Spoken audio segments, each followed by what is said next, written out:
Welcome to Chronic Curiosity, where we have real conversations with real people, from everything to anything, in attempts to facilitate dialogue with our fellow humans, and hopefully your curiosity as well as ours. If you can withstand the show, we ask, most importantly, that you tell your friends and family, but also you can pick up some merch or just donate to the show at chronic-curiosity.com in USD or Bitcoin.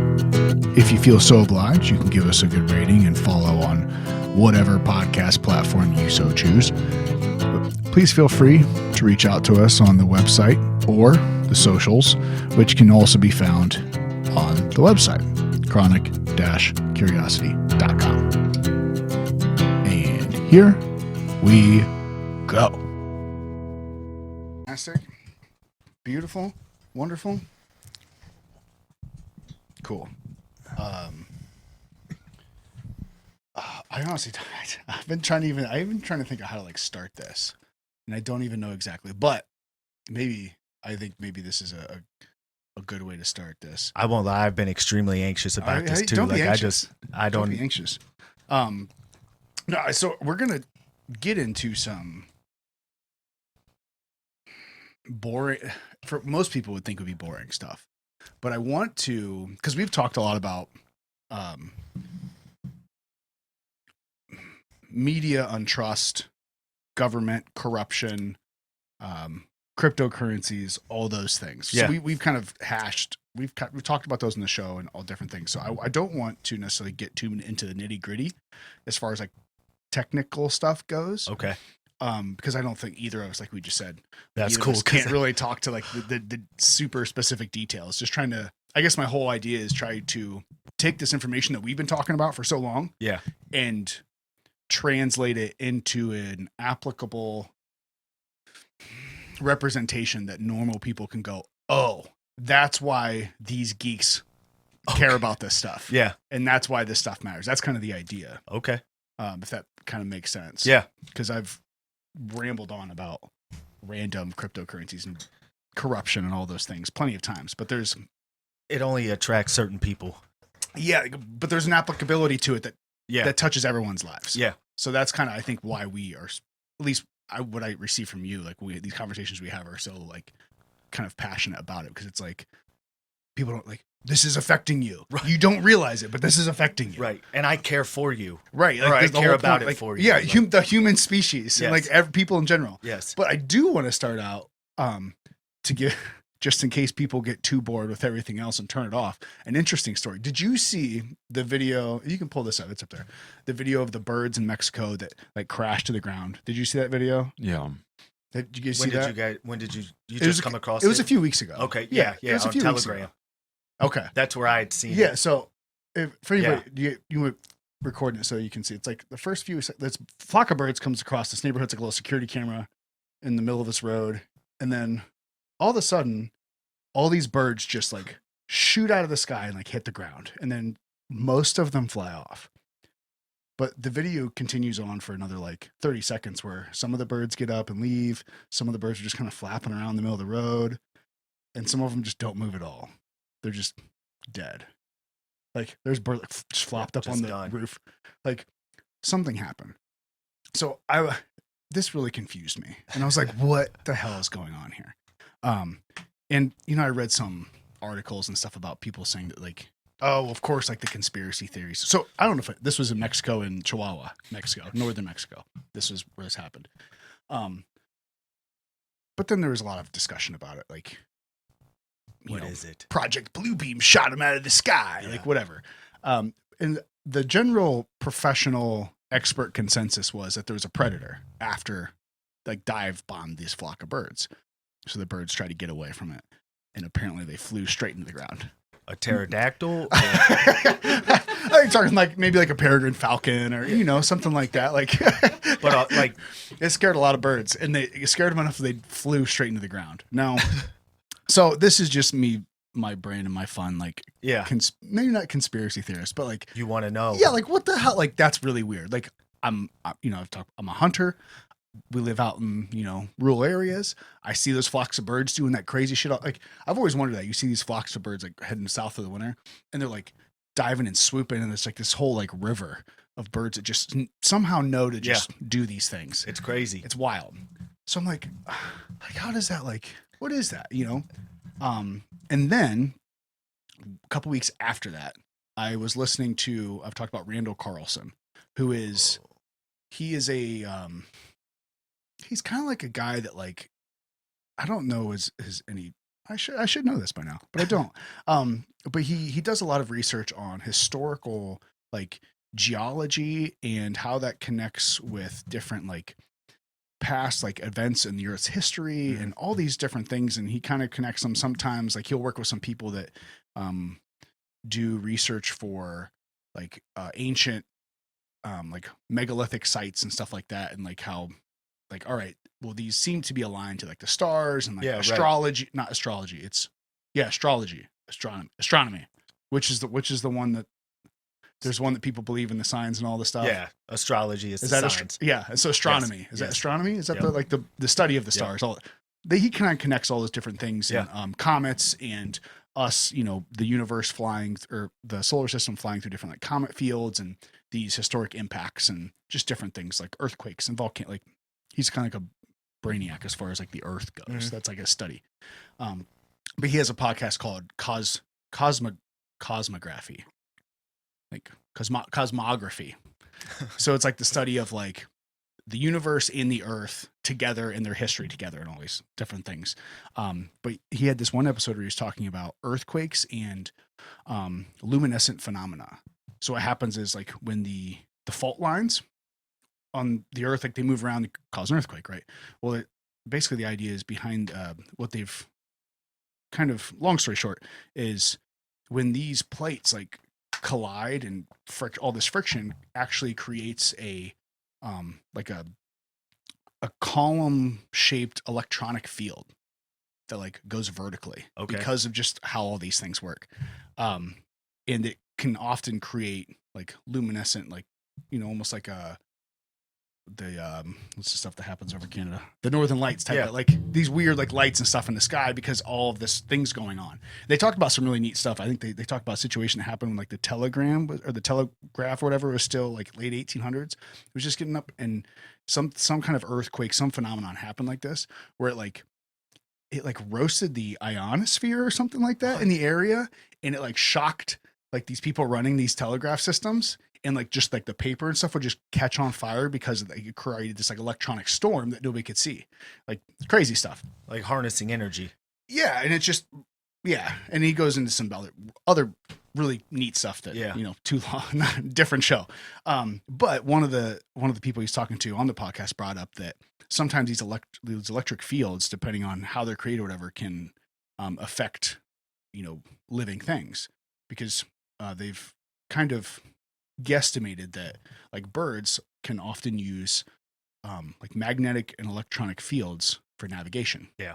I'm like, well, that kind of makes sense. Like, because they travel, some of those birds, like, they'll travel from, like, Canada down to Central America. And it's like, how'd they know? How'd they know? They got, like, a compass, you know, like, how does that work? I don't get it. So the idea was, like, what if this was something along one. Do they navigate back to the exact same spot? Some of them do. Like, do Wayne County birds come back to Wayne County? Some of them, they've documented some birds that travel. They literally travel all year long. They take as much time. They take 6 months to travel to their spot for, like, their nesting grounds. They have their whatever birds or little offspring, and then they'll travel 5 months back to where they spend their winter or whatever. There's an entire movie that was done about that. The little girl that built the plane, or had a plane. And she chased the birds down in ducks. She chased ducks around in her plane, like she just like their migratory patterns and stuff. Like it was a younger girl. I wouldn't say little girl, but it was based off of a movie or a true story. Right. I believe.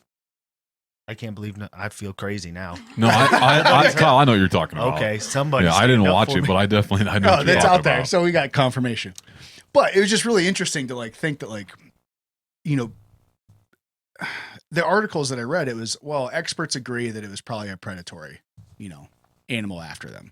And that was it. They're like, well, and they didn't say like this is what happened because there's no evidence. Like we don't know because you right. can't see it in the video.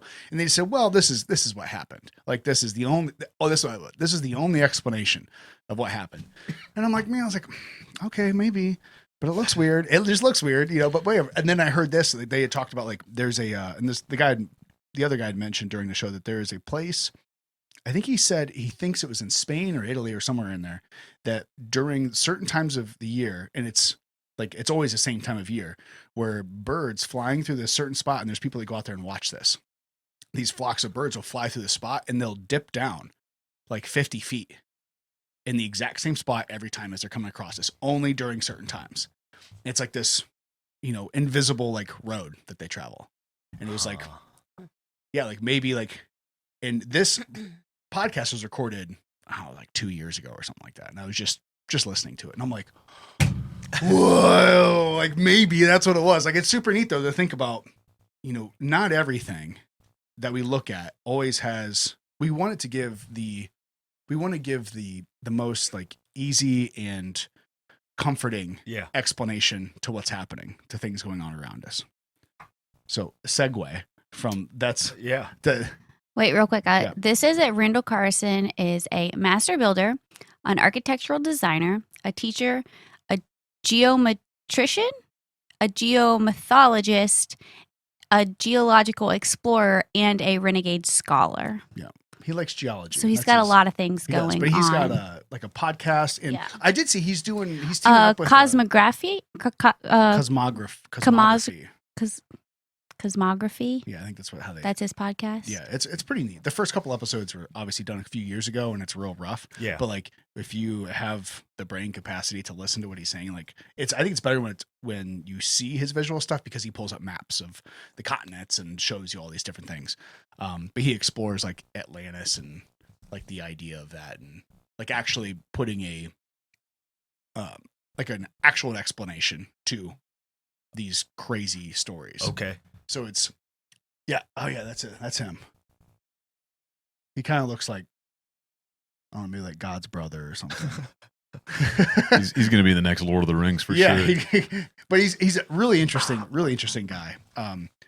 But it says he's a master builder. Yeah, so he's like an architect, and that's kind of like he really, I don't know, he's got this weird affinity for like geometry and geology and numbers and the Freemasonry stuff. Yeah, like, I think he actually is a Mason. It's a 33. Yeah, that's what it would be. A master builder would be as a 33rd degree Freemason. Oh, there you go. See, you know more about it than I do. Yeah, but I think he is a Mason. Yeah. Okay. As well. And I think there's a lot of things around that like seem like people, like we have this like mystical like image of what these people do and are. Yeah, and, right. You know, so I think that's kind of getting to the topic that we, gathered here today for. Yeah. It was fitting that like we're so quick to just say this is what it is. Period. Yeah, done. That's it. There's a name for that. So that's like the law of parsimony. So it has to do with like avoiding like the least amount of assumptions to come to like a conclusion. And that's going back to what you were saying with the birds. They're talking about that like avoidance of predation through something called murmuration. Yeah. So, and that's like this spatial synchronicity that birds have, where, they follow cues. Originally, I think they thought it was like telepathy way back in the day, but I'm not a bird, so I don't know. Right. I'm not a cat. But yeah, I think that's what they were referring to, that, hey, these birds were paying so close attention. Like if you were flying like a fighter jet or something, and you're kind of paying attention to someone next to you, if you were running and that person did something and everyone just, because some of them didn't die. Some of them didn't drop down. No, most of them didn't die.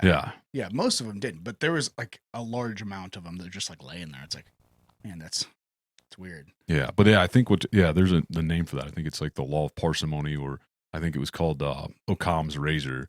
Okay, the whole right.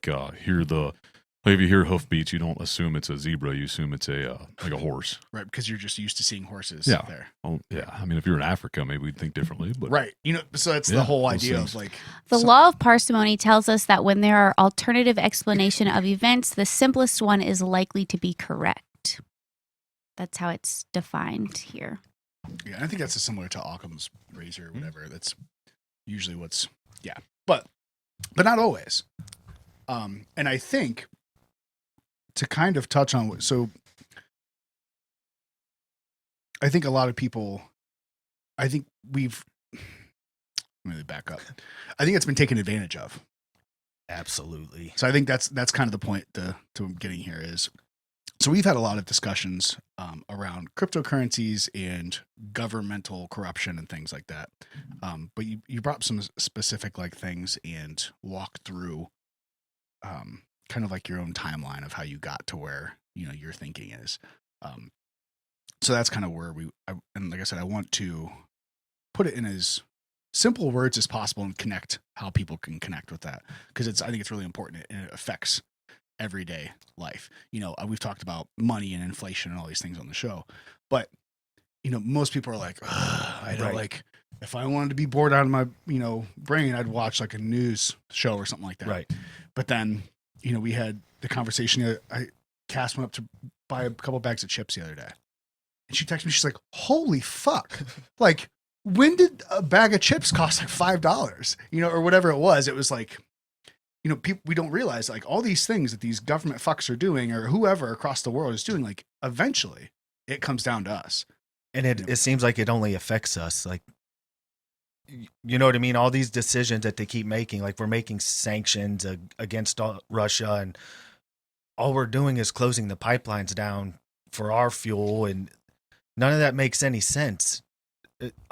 You know, we got the supply shortage coming in.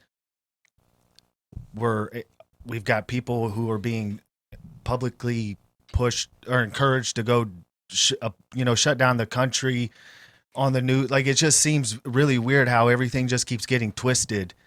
Right. And we've got this giant mess going on in, Russia and Ukraine, or with Russia and Ukraine. And you don't know if, all the mask mandates, all that stuff being lifted now, is that to cover up what's going on somewhere else? Like, you're always being pulled another direction. Yeah, that's a good way to put it. And you don't know how to separate. It's hard to separate. Right. The mess. Right. How do you find the truth inside? Yes. Yeah. Because there is truth in there. There is absolutely some form of truth in there, I think. But it's so covered up with all the extra nonsense that we don't need. Right. I don't. Yeah, and that's what I kind of mean by I think it's been abused. That part of where the simplest explanation is usually the right one. And I think that's been utilized and leveraged by people that kind of understand that, all right, like how are we going to control this situation? What are we going to do with this situation? And I think it's a combination as well with, politicians never let a crisis go to waste. Absolutely not. So I think so some of this stuff is so I'll back up a little bit. So you sent me a couple pages of different things and links, and I have something pulled up so we can look through them. But I think that's the biggest thing I have is so you can tell me what you actually think here, but it seemed like a lot like there's a lot of people out there that look at the government and the corruption and everything going on. It's like everything's screwed. They're intentionally, this is all orchestrated, and it's every little piece of the puzzle is set in place for a reason. And I don't know if I'd go that far. I think it's one of those things where it's never let a good crisis go to waste. So they see something happen and then they leverage it and utilize it and try to use it for their own advantage. So I think there's a lot more of that, but that doesn't mean what they're doing is any less nefarious. No, absolutely. You know what I mean? Yeah. So, and I think also a lot of people, they have an aversion to looking into this stuff and trying to understand it because you don't want to feel like you were tricked. You don't want to be left out or feel like you were burnt. Right. Like there's nothing worse than like, it's almost like the sense of like, if you ever had like your car broken into, your house broken into, it's like you feel violated. Like, they got me. They got me. Yeah. So people don't want to think that. So like, I think a lot of people, they will go along with being tricked and fooled because it's like, well, if I admit that I'm wrong here and that I've been tricked here, what does that mean for all of the other things forever that I dealt with? And I think a lot of people are coming to that like hard fork in the road. When we're looking at, potential of going to war with Russia. Right. Like terrible idea. Well, absolutely. The last war we were in lasted 20 years for what? We killed Osama? And it took us 20 years. Yeah. Did we? Yeah. Right. I don't know. Weapons of mass destruction? Well, I think we can, it's pretty much to this point, it's like, that's been ruled out. Yeah. To some degree. Yeah. Unless they have some kind of like magician that like abracadabra disappear and they got like, so people were like, that veil is being lifted of like, I've been lied to my entire life. What am I supposed to do with this? And a lot of people just go, fuck it. I got a job to go to. Like, I think it's because it's so scary to admit to some.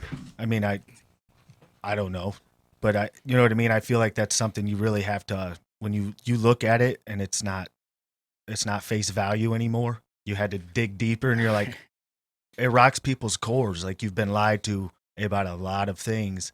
And now you have to choose like, this isn't the crowd. Like this isn't where everybody else is at. Why do I have to stand out here? Right. All by myself. Yeah. Like, and it's humbling. Like it's I don't even know if is that the right word? Like I feel like you having to make that stance and do the opposite move. I feel like that you take pride in that, but at first it's definitely a shock. It's scary. Right. And so a lot of people hear that and they think, you know, what was funny about those articles about the birds, they even like threw in all the keywords. Like, well, as soon as this video got up, you know, conspiracy theories started traveling. It's like, all right, well, let's look at the science. Like, okay, I see what we're doing here. Like, I've gotten a hold of this vocabulary in the last couple of years. I get it. As soon as, you know, I saw an article written by the New York Times the other day, and it was, people using DuckDuckGo. It was a news story about DuckDuckGo, and how it's causing problems, and it's a lot of right wingers and conspiracy theorists are now using DuckDuckGo and like maybe it's just people that don't want Google to have all their information. Right. Maybe that's all it is, but it's that. All right, well, how are we going to spin this story? How are we going to make this look to put that propaganda piece on it to make it look like, well, yeah, this is happening, but these people are bad. This set of people is bad. Like they never address why they ever leave though. It's because Google's scrubbing, you know, the server. So when you search for something, you can't find that article. Yeah, and that's one thing. Yeah, you know, no, yeah. This is just. I'm not saying that's it. You know, but when you have those issues and you can't find the truth because you're constantly seeing the same article over and over and over again posted by a different website, you're like, "Ooh, that's suspicious." Yeah. And you see a lot too, like if you search for a news story, if you search for something, it's like all these like news outlets are just repeating a story from somebody else. And like it's literally like the first paragraph is the exact same verbatim. I'm like, well, what's the like why? What's going on here? And then like you said, like using a browser that has all of the, you know, guardrails kind of turned off, and it just actually, you know, a search engine does its job. Searches for the keywords that you're putting in there instead of directing you to a place. You know, YouTube did that last year where it was, you know, we're going to put up a warning and then have a link to authoritative sources. And it was like, whoa, like like on what, like my brain and my thoughts, like this is where we're going. So all of that is to understand all of that. I think it's important for the normal person to like go through a lot of these things you had here, with, you know, obviously I think it all comes down to money, you know? Yeah. I think and tell me if I'm wrong here. I think there's a good amount, there's a large set of people that look at the government and all these things and they think it's, you know, the hardcore, like Q people, as it were. Like this is all conspiracy. This is all, created, you know, it goes from the, you know, like mentioned the Great Awakening map we have here, like all the conspiracy theories that are all connected for certain reasons and, you know, intentionally by the powerful elite. And then it's like, you have the other group on the other side going like, whoa, these people are mentally deranged. You know, I feel like it's that there's a little bit of truth in there. Yeah. And then people use that little bit of truth to construct whatever narrative they want around it. Some people go a little far, I think, in both ways. Oh, absolutely. So I think that's part of kind of that sets this up, and to understand why this is important for the normal person. And I really liked, you mentioned the companies that own all of the media companies. So I think I pulled up a chart for that too. And it's really interesting because when you realize that like all of the news, Washington Post, the New York Times, the Sun, the whatever, Right. whatever you want to, whatever news outlet, whatever your whatever your flavor preference, choice. Yeah. like go and you look at like, all right, who owns these companies? And you're like, why does that matter? Well, whoever's going to own the company is going to be the ones that, like, anybody out there owns a company. It's, well, I'm going to run the company how I want it ran. And those personal, feelings and ideas always seep in to the rest of the company. So this was, 90% of the 6 media giants. So 6 media giants control 90% of all media out there. So you look at, Disney and Warner Brothers and CBS and CNN, all of them are owned by 90%, or 90% of those are owned by 6 companies. That's it. And nobody knows that. Like, or few. Yeah, few know that. So like, so in 1983, 90% of these media companies were owned by 50 different companies. Now it's 6. Like, and we can get into the 50s and 60s, but not that it was much better then. Right. But if you scroll down there a little bit, it's just funny. Like, you can recognize all these. You got Pixar and NBC and CNN, HBO, CMT. No, not CMT. Oh, are you telling me my country music channel is is giving me propaganda? Like 60 Minutes, Jeopardy, like all of these shows are all controlled by these, close factions. What was it? There's another 232 media executives control the information diet of 277 million Americans. That's basically everybody. And like they talk about the revenue. The 2010 revenue for these big 6 companies was almost 280 billion. So like it's insane. So when you realize that, like, all right, all these companies are owned by the same people. Okay, so what's that mean? Well, they're probably going to be getting fairly substantial kickbacks.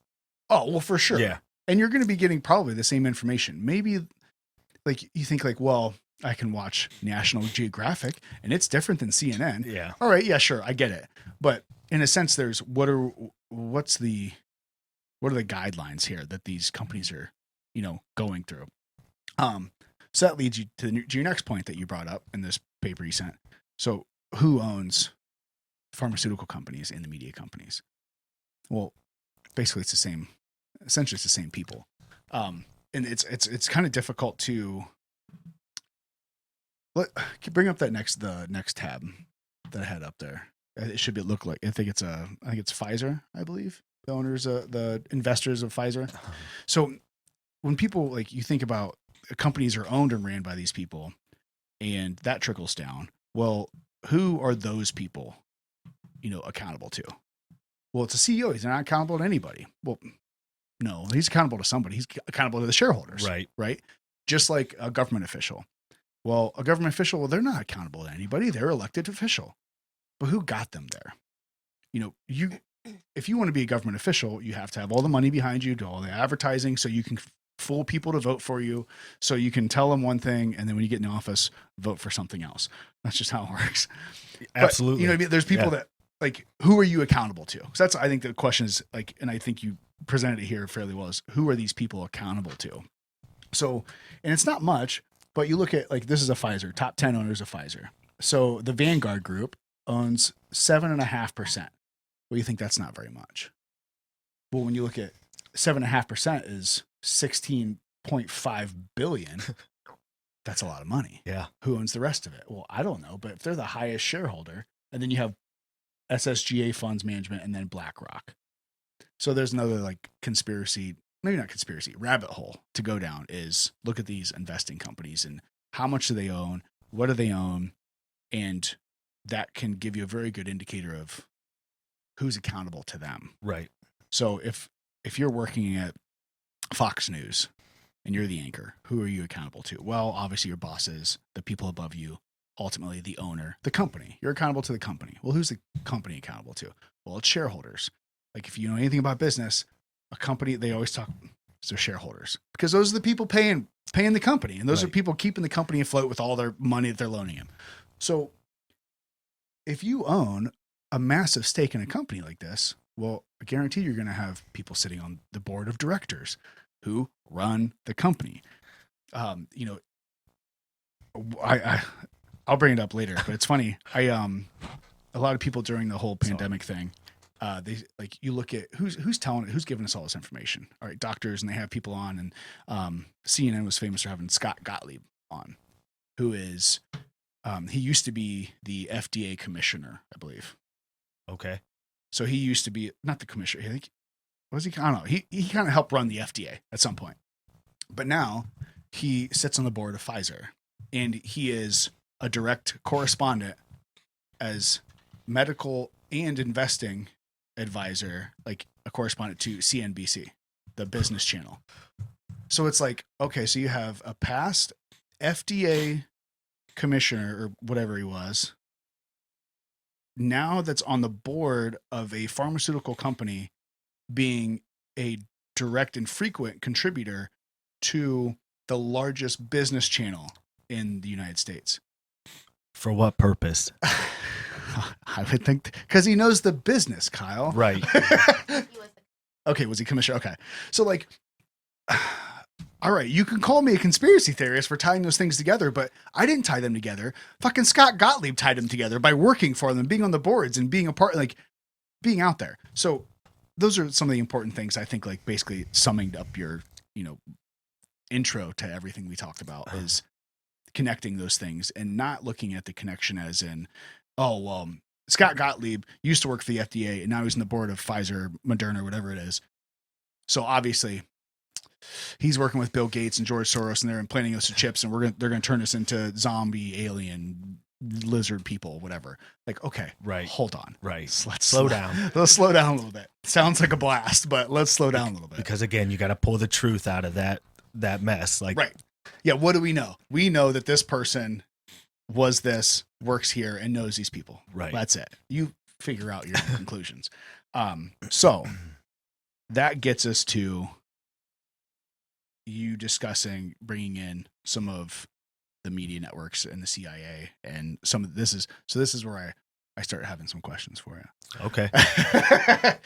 So there's a lot of things we've talked about. Operation Northwoods, where senior military officials wanted to shoot down a jet or do some. They had a couple of different things they wanted to do. You can go look it up. It was a thing for JFK. We talked about it during the Cuban Missile Crisis to get us into this so we could invade Cuba. Right. And this was around the time that there was a project called Project Mockingbird, which is where JFK used spies essentially to spy on journalists to see, because there was a lot of government leaks coming out of the government at this point in time. But then there is an additional, what they call Operation Mockingbird, right, which is not, hasn't, at least from what I've seen, it hasn't been like confirmed. That's kind of like that conspiracy theory. So I guess the Operation Mockingbird, and correct me if I'm wrong, I don't know a ton about it, but it was essentially that the CIA was recruiting students and journalists to basically do double duty and try to put out propaganda. Is that the general idea? I think it depends on which articles you read and stuff. So this is where I have problems. It's like, okay, no, absolutely. But and a lot of the stuff we get is from like documentaries. We watch a lot of the movies that the person's got the office in his basement and he's compiled all the information and gone through the WikiLeaks emails. Right. If you take the time to go through that stuff, I'm going to give you some attention just because you went through it. You're either really interested or really bored because that'd be hard to go through all those documents. Right. So, can you go back to the question real quick? So I guess where do you think the validity of things like Operation Mockingbird, where it's like this kind of fringe? I think it's a good word for it at this point, is a fringe kind of idea of, all right, we think that the CIA, and I'm not saying that they didn't. Yeah, because no. The CIA and government agencies have done a lot of, crazy stuff. That's Northwoods is just the easiest one because it's the most like verifiable. Like there's actual data. Yeah, and we wanted to like kill civilians so we could start a war with another country. Sounds familiar. Right. See, I feel like the United States has done that a couple times. Yeah. But like, where do you think some of these, fringe type ideas and theories that we don't really have any data on come into play? Like, as far as how much of it do you think is really truth versus using that bit of truth to spin other ideas and everything and lies and propaganda off of? I mean, I don't think any of us make it out alive without a psyop. You know what I mean? If you're a left or you're a right or where, there's a reason why you have those extremists on both sides, I think, and it's to keep us distracted from what's actually going on. So if you think about, I don't know how crazy I don't know how far to go because this is deep. Like we've watched a lot of movies and a lot of documentaries. We've read different mediums and like there's a lot of things that point to some crazy things that are really hard to accept. And I think that becomes the bigger problem is just accepting that the truth truly could be crazier than, what we think it is. And I believe that's where the media where the CIA and the media had come in is if you're constantly feeding this attention or broadcasting something across all major media platforms, we have something much crazier going on in the background. So you think there's a lot of that's used for almost like a distraction, a diversion? Yeah. But I mean, I don't think that you guys are geez, that sounds terrible. I think a lot of people. You guys. You people. No. I meant because I believe that the world is much eviler or much more evil than people want to admit. I don't know if it's scary or if I don't know. But I look at the world at a much different. We've seen some ugly things. Yeah. And that I think that kind of changes you. Kind of like in war. Soldiers go to war and they see ugly things and it changes them. And we've seen some things that I guess have changed our perception of the world. I think that's good, but do you have any? Because I know I've been down some rabbit holes. That's like the hardest thing for me to do is to take all those videos and movies and it's hard for me. It's there. I don't know how to take those images and broadcast it because Elon doesn't have the plug yet. Right. So once we get this set up, I can we'll be able to hook up and then you would be able to see what you're thinking. That's scary in itself. But I guess how you defend against that, maybe that's a good point to go to here, is because there is a lot of things out there where I see that because I was, you jump off the bridge and it's like, yeah, you dive into it and it's full in. And then at some point, I think some people realize that, oh, maybe I've gone too far. Yeah. And, you find yourself in a position, at least me personally, I found myself in a position where I was like, whoa, okay, maybe I should stop or just back up a little bit. Like, because once you get to the point where you are looking and listening to people with no evidence, it's, well, what am I now? It's just fun. Like it's an interesting story. Yeah. Like it's intriguing, but how much evidence is there actually back behind this, and how much, and I'll even go as far as say like theoretical evidence. I think that can be like, if you can get to a certain point and everything, lines up and there's nothing that's, going against that theory, then okay, I can talk about some theoretical things.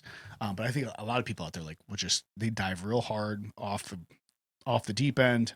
They get in the deep waters. They don't know how to swim. They don't know how to come back up to air. Right. That's what it is. You don't know, like you can almost drown. Oh yeah. No, you can definitely go too far. That's what I was saying. You've got that extreme one side or the other, but, how much validity do you put behind like the WikiLeaks server? Like, Julian Assange, do you? Right. I guess that's the question, is how much, it seems, so we'll go there. It seems like and And now I'm falling into your trap, Kyle. That's what I'm doing right now. Just wait, because I'm gonna fall on. I'm gonna jump right into your trap right here. The more I see governments and media outlets bashing somebody or really trying hard to counteract a story, the more my mind goes, "Fuck, it's probably true." Like it's the more somebody is.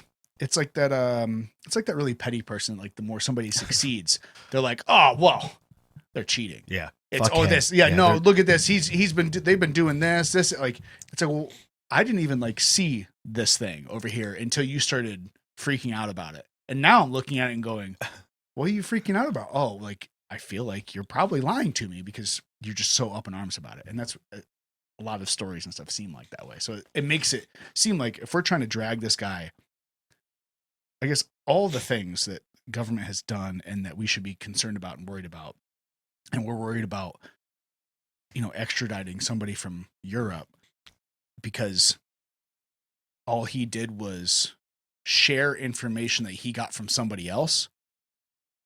We're trying to put this guy in prison for the rest of his life. Oof. Like that's what journalists do. Like just because it opposed, a narrative or a situation, like it wasn't supposed to be leaked out. That information wasn't privy, right?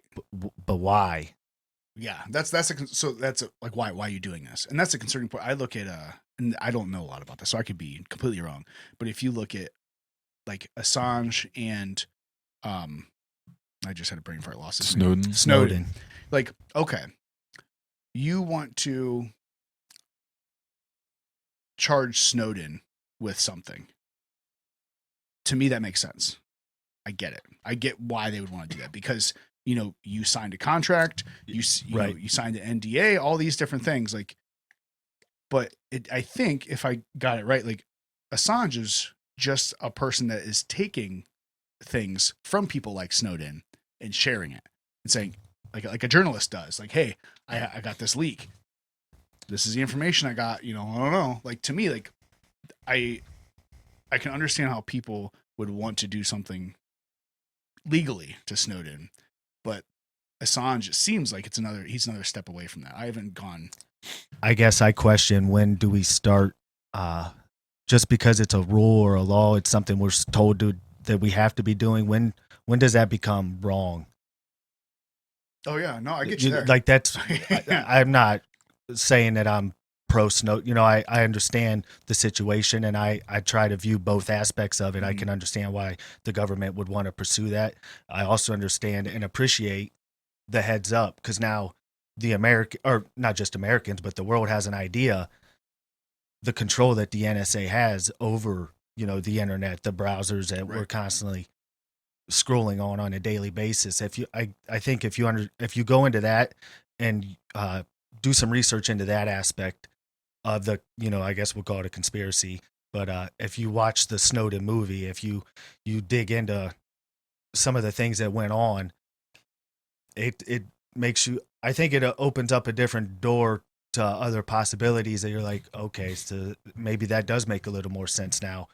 And I know it's puzzle piecing, and it seems as you're collecting theories that just fit together to make a narrative. Right.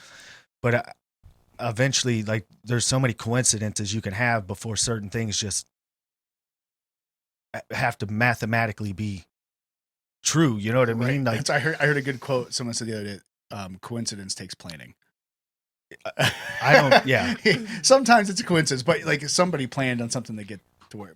Wasn't Snowden ruled that like what he was saying was true? Like true. It was Yes. illegal, and it was so like obviously yes, he still right. So that's broke the rules right. and whatever, but it did come out that he was telling the truth, and it was all illegal and what he was saying was the truth, but what him exposing that was also illegal and against what he said, like the oath that he took. But for a while, weren't they saying like that's not true, that didn't happen, course. and it was legal? Yeah. So right. Again, so that's gaslit. Right. And how many times do you have to see that? And then years later, but I think they almost depend on like how short our attention spans are. Oh, absolutely. Especially when there's media, you're getting so much. Like, well, if you go back to your Assange, like how they were prosecuting him, wasn't the individual that stole that the data or documents, whatever it was that WikiLeaks had published, weren't they pardoned? Oh, I don't know. I think you're right.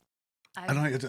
Yeah, like I said, I haven't done a deep dive on Assange, but I just kind of understand the cursory things that are. It was one of those things where you see that'd something be wild. like that, and then you're like, okay, this individual who stole from our government, stole this information, did the illegal thing, committed the act, was pardoned, and then they're prosecuting Assange to this level. It just it makes you go, Yeah, and when you see so many things like that, we've talked about, like the attorney we talked about that was fighting against corruption down in South America, and they basically destroyed neighborhoods with pollution and all this stuff. And this attorney, I can't remember his name now, Steven Donziger. We've talked about him. He was on house arrest for like 2.5 years, and then he went to prison for like 6 months, all for not giving up his laptop to the other attorneys. And the laptop wasn't evidence. The laptop was just, it was, he says like, no, I can't do it. It's like, this is confidentiality stuff that like the laptop wasn't necessarily part of, it wasn't what his information he had wasn't part of the case at all, but it was like, I think it wasn't Enron. But it was some other giant oil company that basically like countersued him and caught him in contempt because they wanted his laptop. They wanted, like, he had wanted to forfeit his laptop at all costs. No. He's like, no, absolutely not. He's like, there's tons of sensitive information, and he's just the attorney here, and they got him in contempt of court, and he spent like 3 years on, like, his son, I think, was going through high school, didn't get to see like any of it, like anything, his kid growing up. And then he actually spent time in prison, which was more than any other attorney ever that has basically had the same charges against him. Oh, so they just raked him through the coals. Yeah, because he was costing this giant oil company millions and billions of dollars in some third world country, and he was trying to bring light to it. And it's like, when you see stuff like that, and like I said, I always go back to Northwoods because it's the easiest one. When you see what a group of people is capable of, it's hard not to go, all right, well, what else are you capable of? Like, these are the things that we know about that you weren't allowed to do. What have you done? Or what are you still doing? What are you currently doing? Right. If you've done it before, right? Obviously, our government just didn't wake up one day and go, you know what? We're gonna stop lying, stop cheating. We're gonna stop bombing people. We're gonna finally be World the peace. America we say we are. We're gonna do it. But at the same time, we need to put a military base in your country, just in case, to protect you, for your protection. Yeah, for your protection. Isn't that funny how it's always for your protection? Yeah. And it's amazing how fast COVID just disappeared once we decide we want to get into something else. Like, how many bases do we have on borders? On Russia, or no, just in general? Oh, in general? Do we know? Like, I posted something the other day. It was like, we have over, was it like 500 confirmed, like, released bases in different borders and stuff around the world? That's just the ones that we say we have. I can't remember. I don't have any service down here. Yeah, I actually, I thought I posted something on it the other day where it was like, there's a lot going on there. Like, we have bases literally in more countries than not. There are roughly 750 U.S. foreign military bases spread across 80 nations. Yeah. So, I mean, theoretically, what would happen if someone tried to put a base next to us? Yeah. Kind of like, I guess, NATO was doing with Ukraine next to Russia. Right. Well, but also at the same time, there already are, I think there's like 4. Yeah. There's like 4 or 5 countries that are part of the NATO or UN, whatever, that have, American military in them that border Russia. So but I get the idea of like, all right, well, you already got some bases here. Like, if we didn't, it's like saying like, well, we have, if the Cold War area and the Cuban Missile Crisis went fully through and Russia had troops in Cuba, obviously that's a perfect example of they just wanted to put nukes in Russia, whatever, or in Cuba. But what if they're like, all right, China's like, you know what? We made a deal with Mexico. We're going to help them out, but we're going to have some bases there. Can you imagine the shitstorm? Or Russia, or they were like, hey, we're going to put some bases in Canada. Excuse me, the fuck you are. but here we are. We literally have almost 800 bases around the world in other people's countries. So like, it's that whole. All right, let's look at this whole thing. Let's look at all of. Yeah, that was a conversation I had yesterday with a guy that came over from Ukraine when he was 12 years old, and he's like, "I'm not pro-Russian because he still has family that lives in Odessa." Right. But he was like, "This is just peculiar." He's like, "It doesn't make sense." And he's like, the other thing that didn't make sense to him was, he said, "So we've gone to Iraq, we've gone to Afghanistan, we've bombed innocent people." He said, "But he said, why didn't they take a media station away from Bezos?" He said, "Why didn't they take something away from Warren Buffett, the oligarchs of America, when they're taking yachts away, they're making them sell football teams?" He's like, "This makes no sense whatsoever. Like, why would you go after the public that are unreal?" And I'm not saying they don't have ties, right? But you can't tell me that some of the oligarchs here or some of the billionaires don't have ties to military contracts or absolutely, yeah, and government officials. You can't tell me that Bezos couldn't get fucking Biden on the phone if he wanted to. Fuck out of here. Yeah, like of course he could. So it's that viewing the whole picture. So I think this I did want to. You sent me a link about the crazy CIA operations, so I'll use this segue.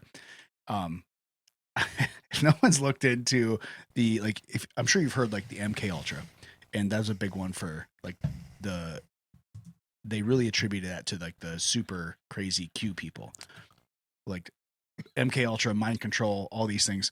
Well, like that was a study, like that was done by the CIA. Yeah, and like Midnight Climax, like are you familiar with that operation?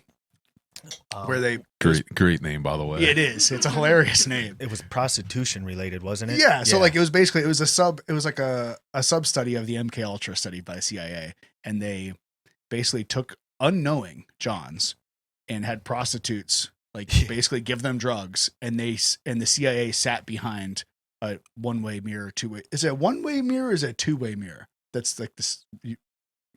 I never remember which one it is. I don't remember. I know, like it's always one of those things where like I feel like I should know this after this long. I don't know exactly, but either it was a mirror on one side, window on the other, see through the mirror. Yeah, you know the deal.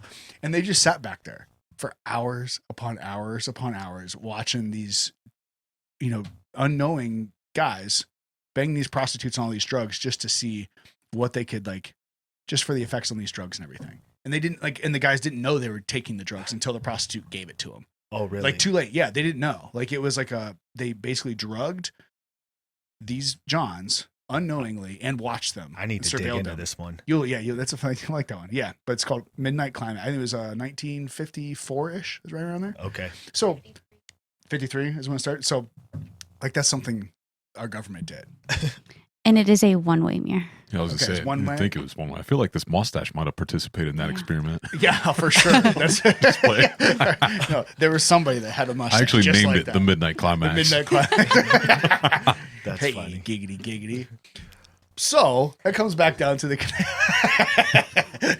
little vomit in your mouth there. It was just a visual I was not ready for. The t-shirt's coming. So is she at midnight. Hey, get it? Climax. Ha. Tony, it's good to have you back, brother. Yeah. It is. Last week you're a little under the weather. It looks feeling better than that. But it brings me to the next point that you had. It was a really good point that most people just don't have time for this shit. Normal people living their lives and you mentioned at one point you said something about like unplugging from the matrix, and really like we use that as a euphemism. Is that the word? Yeah. What's the definition of euphemism? Yeah, you could call it a euphemism. That like people use as, and people think it's crazy because obviously it's a reference to the movie, but that's really what like social media and stuff has really become, is this world inside of a world that you get sucked into, and sometimes people just can't break out of. One, I'm really glad no one can see me attempt to spell these things as I look them up. It's a PH. Secondly, euphemism, a mild, indirect, or vague term for one that is considered harsh, blunt, or offensive. Oh. I guess it's not really offensive.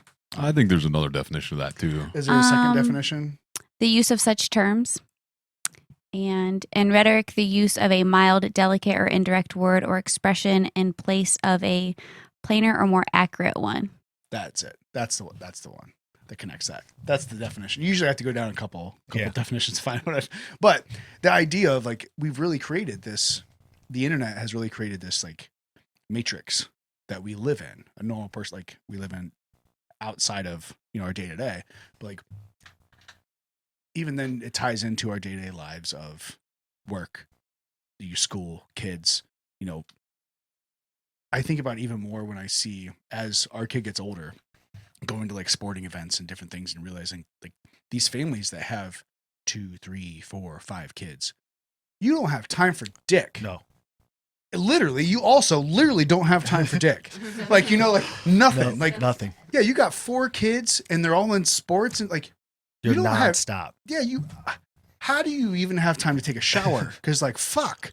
Like there's no way. So like the normal person, like, and I guess that's kind of, I do a terrible job at it, but the idea is like to take these crazy things and go, okay, maybe this isn't as crazy as you think. Here's why it connects. Here's why you should be worried about inflation, because next time you go fill up your gas, it's gonna be like fucking $4 a gallon. I filled up the other day. It was like $3.90 something. I'm like, that's the highest I've ever seen, because gas is usually cheaper in this part of the country than some places.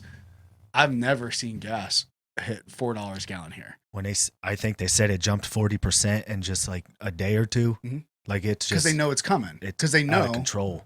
Yeah, it's the disruption is just going to be crazy with everything going on. So I guess that's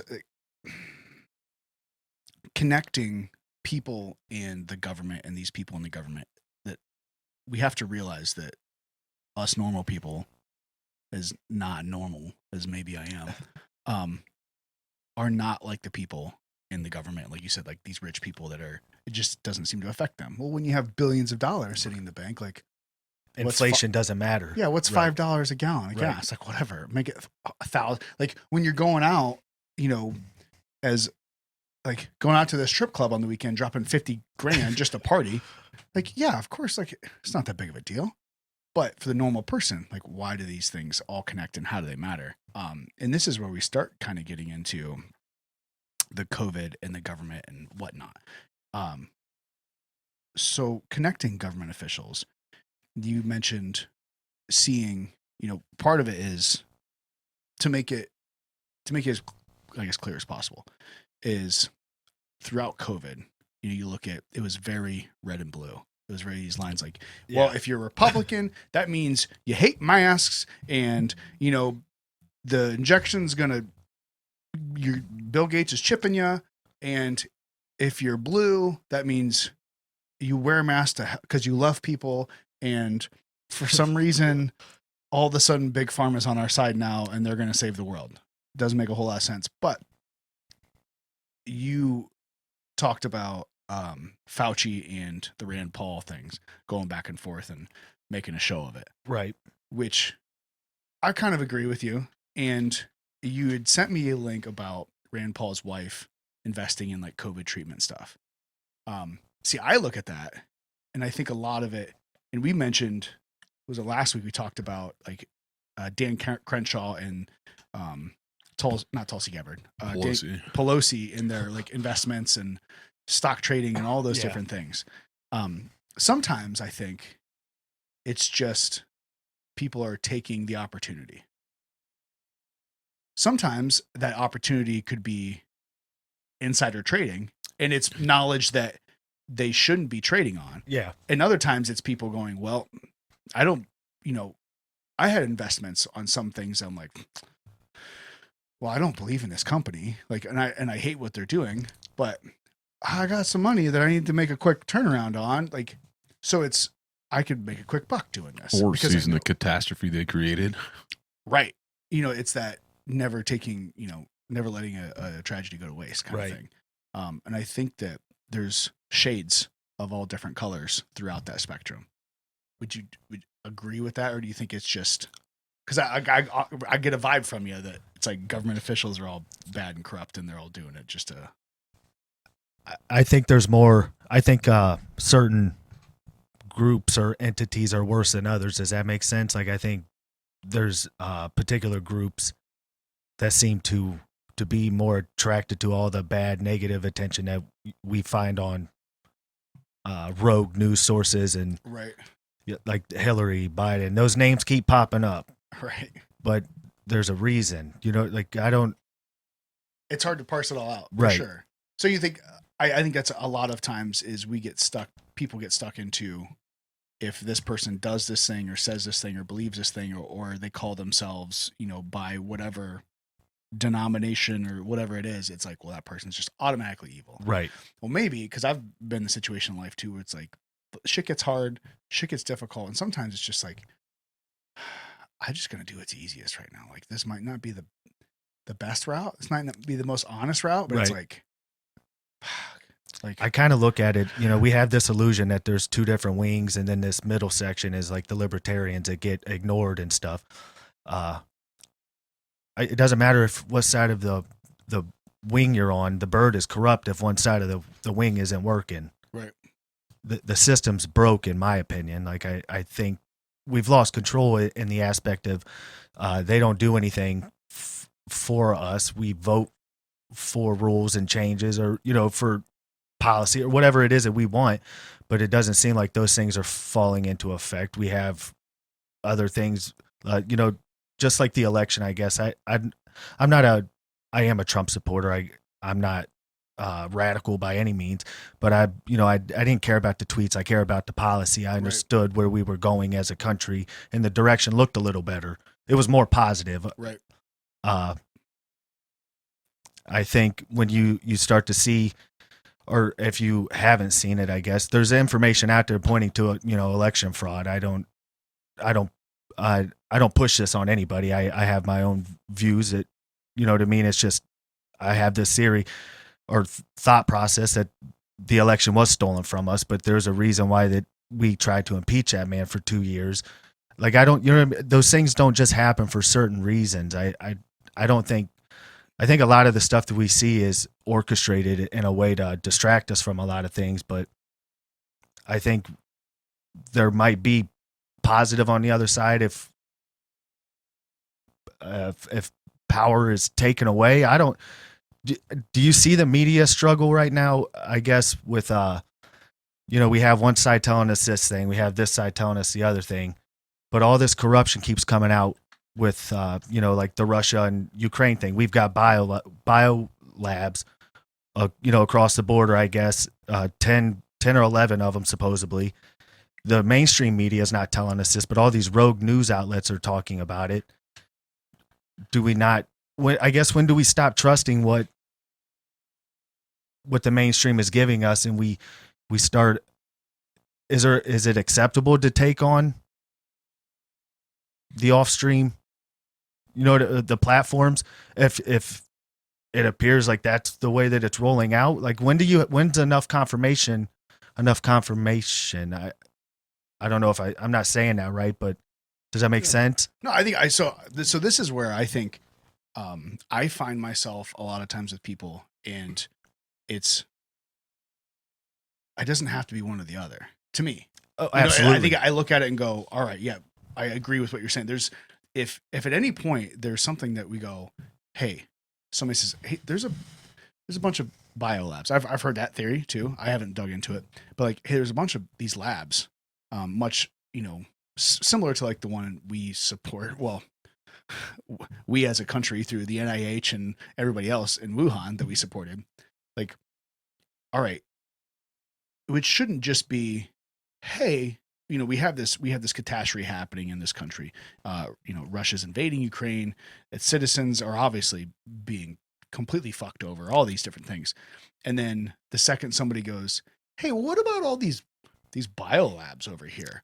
And with like Lindsey Graham and John, I forgot his name too. But like all these like government officials over here, like, what about all this stuff? And all of a sudden it's, you're a Russian sympathizer. Right. You're a piece of shit. Like, whoa, that's not what I'm talking about. Like, right. These are two things that may be happening simultaneously, but these are separate things and topics that we're trying to discuss here. And I think that's it's hard to get to, because you want to just believe what you want to believe. Like, you want to be like, no, absolutely. Fuck those people. They're right. the worst. Like, cause it makes it easy. If you have evil and good, it makes it easy. Cause you're like, well, I'm gonna be on the good side, and here's the line, and everything past this line is evil. Well, I hate to break it to you, just life's not that easy. Right. So like I think it's important to not just throw the baby out with the bathwater. It's Right. hey, let's dissect these things and like let's talk about each individual thing as an individual thing, and then we can talk about how they connect and how they work together. And I think that's maybe to the point of like the media is it's this tribal battle of, well, you have to agree with us, you have to agree with us, or you're not this, or you have to agree with us, or you're not this. Like if you're not pro, I don't whatever, there's a lot of Right. examples I get, but it's just trying to tear us into these tribal categories.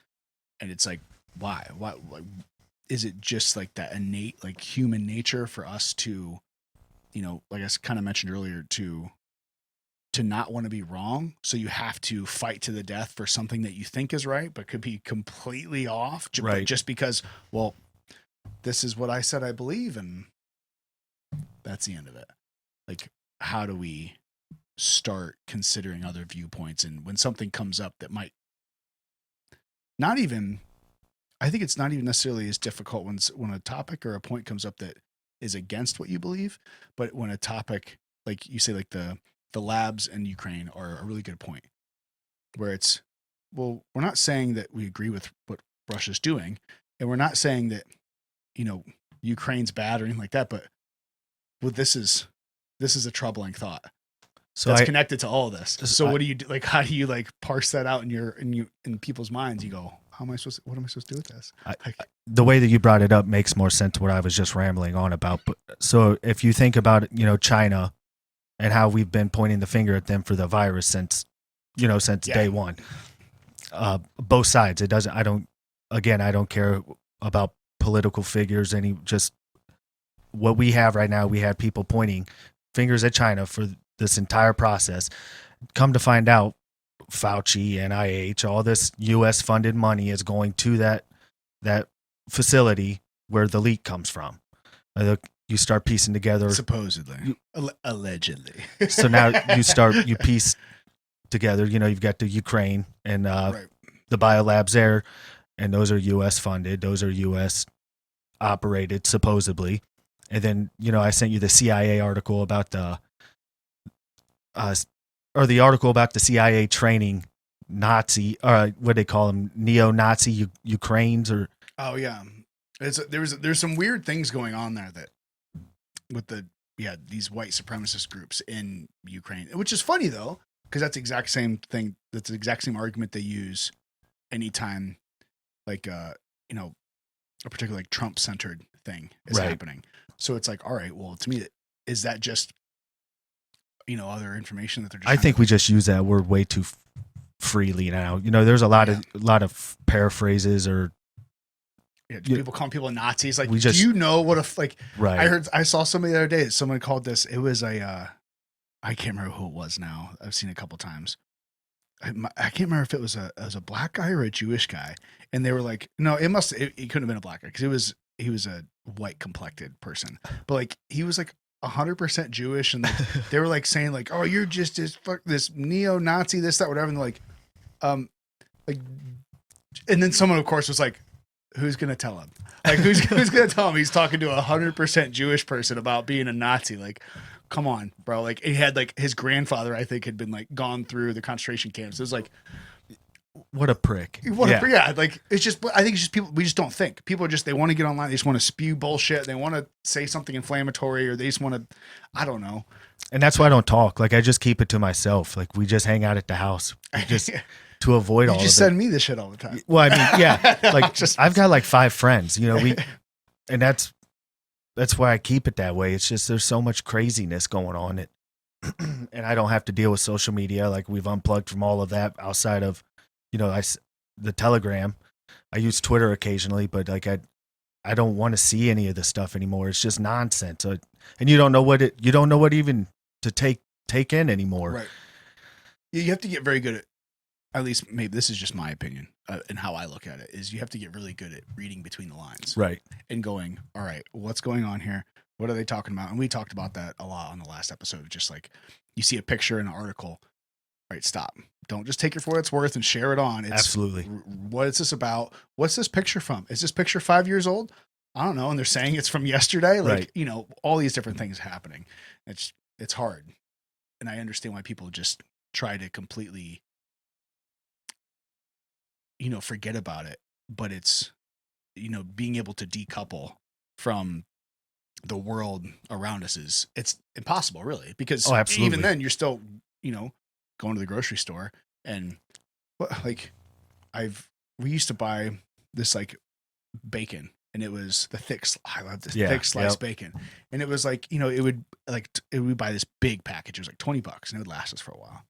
And then I started going to the store and it was like $35. Like it's almost doubled now. I'm like, I can't do that. Like when you realize that all this stuff eventually trickles down to you and affects us in some way, shape, or form, like being able to actually decouple from society is real hard. It takes a lot of work, you know, because then it's like, are I living off the grid?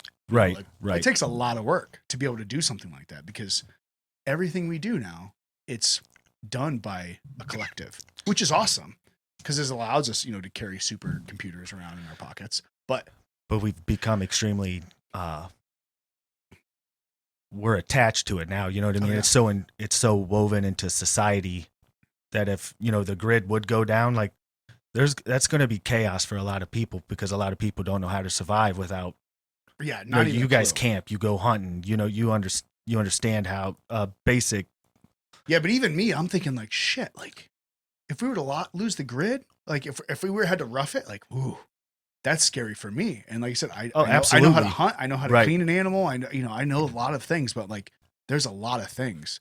Like, even if you look at it like as a human race and civilization, like if we lose all our digital, like even like the documents, all of our digital like recordings and everything, like history gone.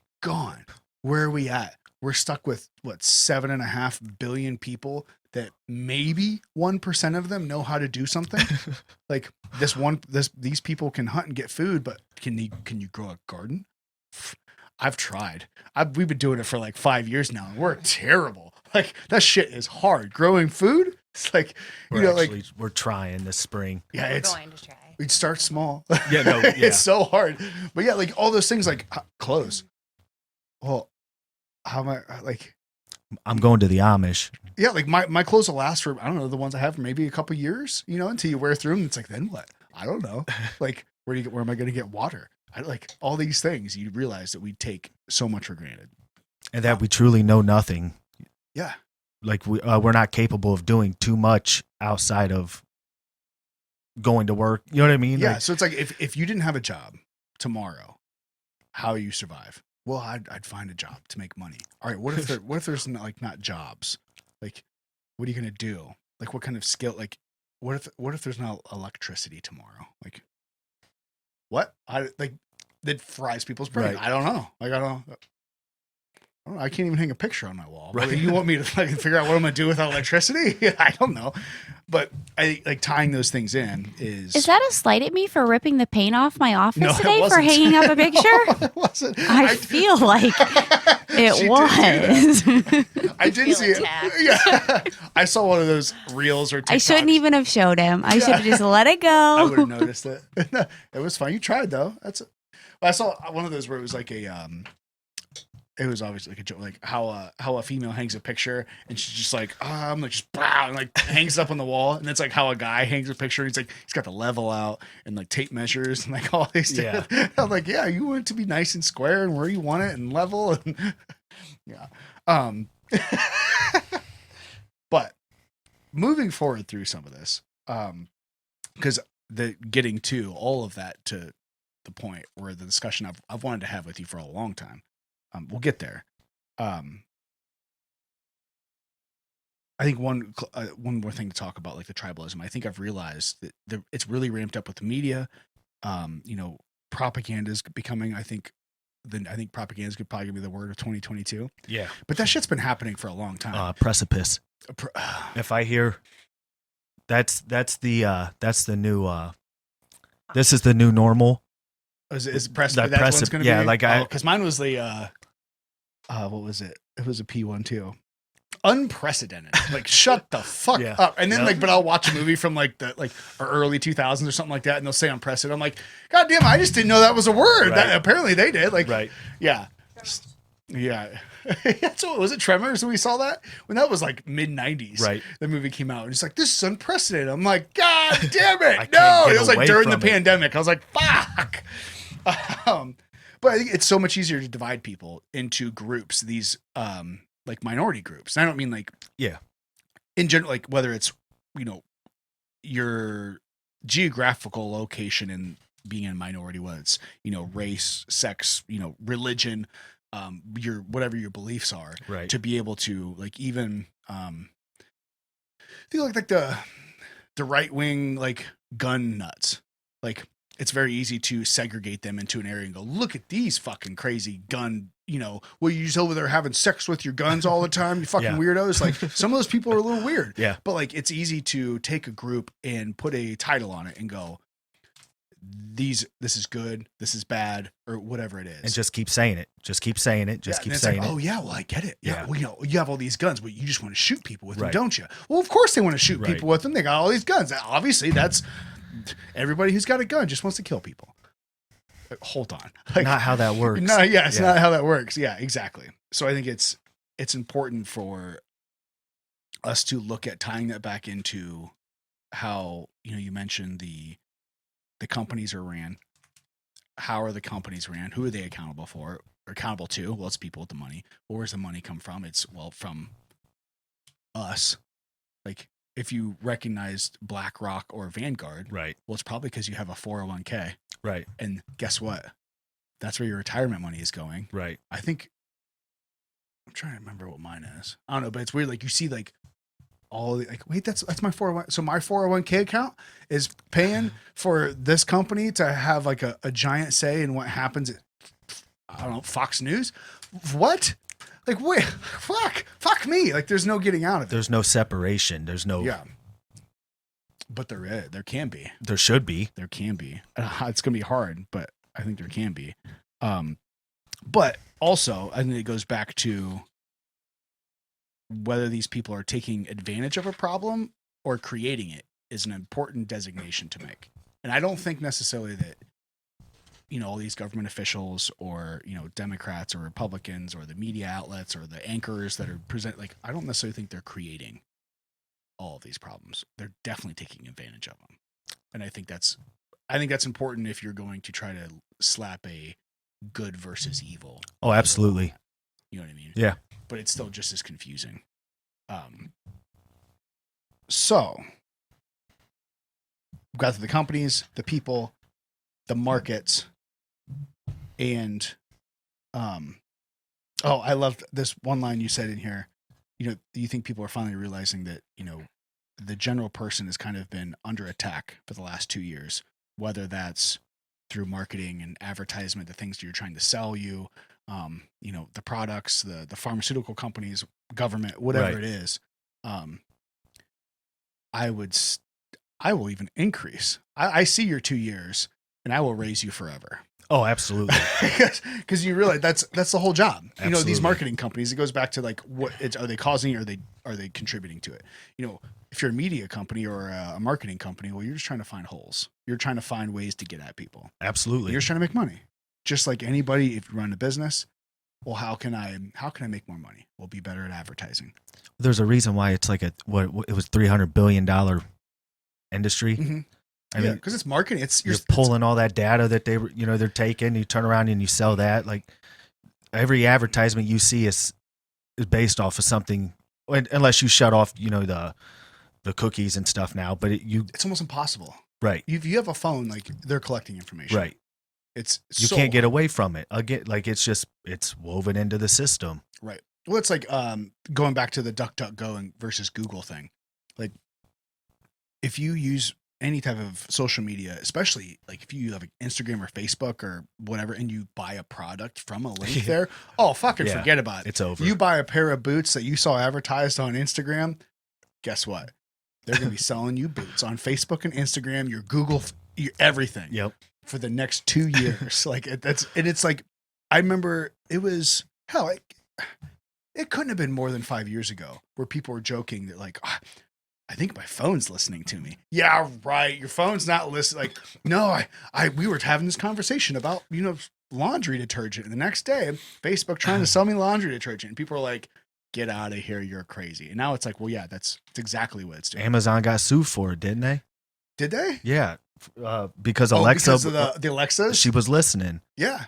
I don't know if they were sued, but there was a lawsuit. Like, yeah, I think it's been I think it's fairly widely acknowledged now. Okay. That your phone's always listening to you. Yeah. If you're gonna put like Alexa or anything in your home, because anything you can go, hey Siri, and it's like blink. Yeah, what can I do for you? It has to. It's listening. Yeah. Yeah. So it's like just because it responds to a certain phrase doesn't mean it's not recording all the rest of it. And I'm not, But it wasn't threatening until you found out. Until somebody said, "Hey, that's listening to you."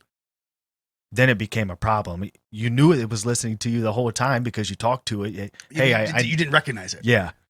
It was not put in front of you for you to see. Right. Well, I think that's an important piece too, is a lot of people respond with that and go, well, I have nothing to hide. Like the NSA does not care about what Pornhub videos I watch, even if it's like my, I can't even. Midnight Climax. Yeah, like whatever it is. People are like, they don't like. What's the big deal? Yeah. They don't care. Like, okay, so now is where we're getting to where the rubber meets the road, literally and figuratively. You mentioned, the trucking convoy being a Trojan horse, and this is probably when I was like, I have a question here. You look at, all right, I don't care what's listening to me, what I say, what I buy, because I'm not doing anything illegal. What's the big deal? Until something happens where somebody decides what you are doing is illegal. Right. It's, pretty blatant. I know there can be a lot of debate and whatever around this, but like the mask one is an easy one. Wearing masks, how they used to be, wearing masks in public, regardless of where you stand on it. If I've gone my entire life without wearing a mask in public, unless it's like Halloween, right? And then all of a sudden, now you see people getting arrested for not wearing a mask in public. Now it's not exact. It's kind of apples and oranges comparing it, but how quickly does something go from something I've done my entire life and it not being an issue at all to all of a sudden to breathe natural air. Now this is an issue. Yeah. Well, what do you mean? All right. So now this is where the concerning part comes in. What if, how about this? What if we use Putin for an example? Obviously an easy one. That's easy. Putin's people, they're, for the most part, for their entire lives, we didn't mess with them. Supported Putin, whatever. And now all of a sudden, Putin makes a decision that you are now connected with because maybe you gave him money or maybe because you hung out with him on the weekend or whatever. And now all of a sudden, now you're evil because you were connected to this person. Right. That now has done this thing. And now there's a record of everything that you have connection with this, whatever it be. Trump, Putin, Biden, or Biden. How about this?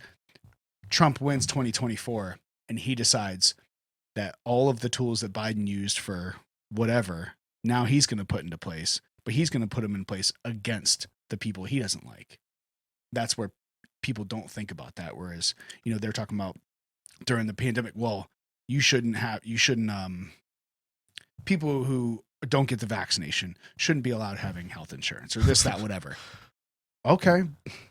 That's what you want to believe. Right. What happens in 3 years when a different president gets into office and has different rules, and now all of a sudden you don't like his rules, and now what you want to do is illegal? Oh, fuck. Like, it happens that quick.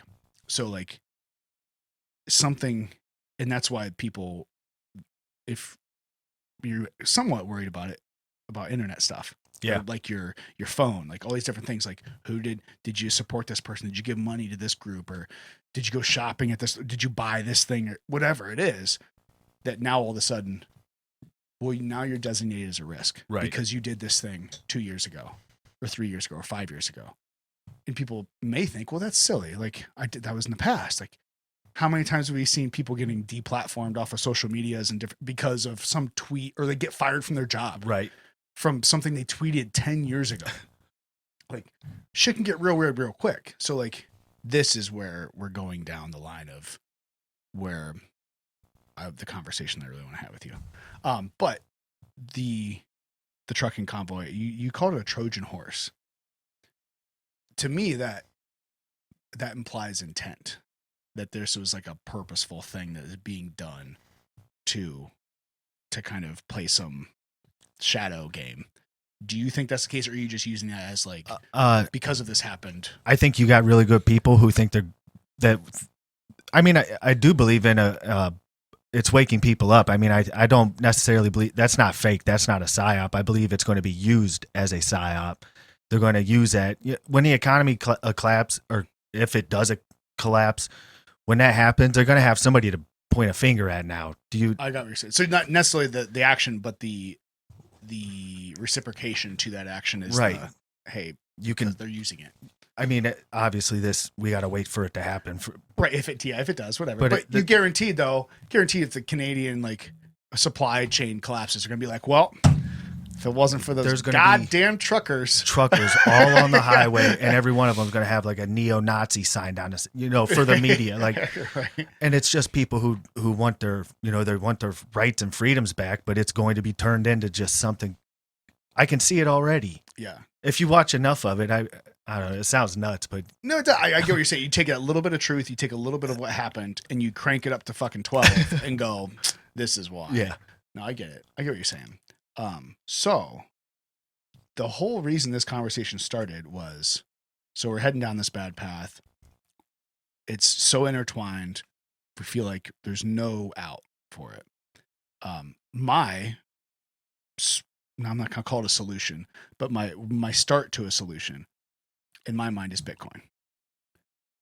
And you've always pushed back on that. Maybe not. Yeah, don't say push back, because I don't.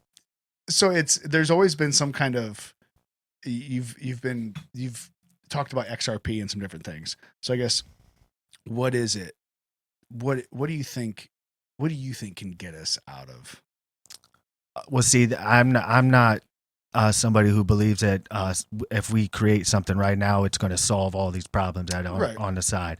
I think I maybe have sent it to you, or I've thought about it. I text or type up a lot of things, and I'm like, oh, I don't know how that's going to come across, so I'm just not going to send it. You can always send me those things. Like no matter how inflammatory. That's just me. It's just, you know what I mean. I don't like to offend people. You're not going to offend me. I don't purposely go out of my way to try and piss anybody off. Right. I'm not that person. Right. But Fred really likes it. Like, no pushback. Yeah, I want as much. Yeah. If you got some pushback, because he really likes. Well, and he knows you guys. Like, he knows your intent is not to be a dick. But even if somebody really thinks what he thinks is completely wrong, it excites him, because now he can have a conversation about it, and he doesn't want someone just to always agree with him. Like, even if you're like, I'm kind of on the fence with that. Absolutely. Like, don't disagree with me. Like, I want to engage in that, like, if conversation. You think something, so if you have just an opinion, future reference, just send it. Yeah, if you have an opinion that you think is going to irritate me or piss me off, that's the opinion I want. That's what I want to hear. All right, because I do it all the time. Yeah, well, I mean, it's one of those things where I look at it as, all right, the inner me, like proud me is like, all right, I get a chance to prove my case. Or if I don't, I learn something, and I can go, oh, I have to restructure how I think about this thing. And that, to me, like, that's fascinating, and I love doing it because I want to know, like, I yeah. Like, I don't want to be traveling the world blind. It's the show. Maybe this is the podcast. Like, I guess I don't talk about it because I don't need to prove my point. Do you know what I mean? Like, I guess I don't it's like prove my point. No, but if you have an idea that you don't, that contradicts or kind of intersects one of my ideas weird. Okay. Like, like, why? Because I want to know, because, like, am I missing something? Is there something that I just haven't seen? so that's, to me, that's why, like, I want to either know that what I'm thinking is, okay, there's this person tried to punch holes in here and I had answers for it. Yeah. Or they punched a lot of holes in what I'm saying and I have no fucking clue what I'm talking about. So now I can like learn about it and I can educate myself so I understand Okay. what it is. Cause I guess our society is so defensive and so quick to just jump at things. I try to stay away from it. I think I group a lot of people, not anybody specifically. It's just how I view. So I'm like, I won't worry about it. No, I totally get it. Yeah. But I think that's part of the fun is finding those people that you can say, hey, what about this crazy idea? And they're like, bro, that's batshit fucking crazy. And here's why.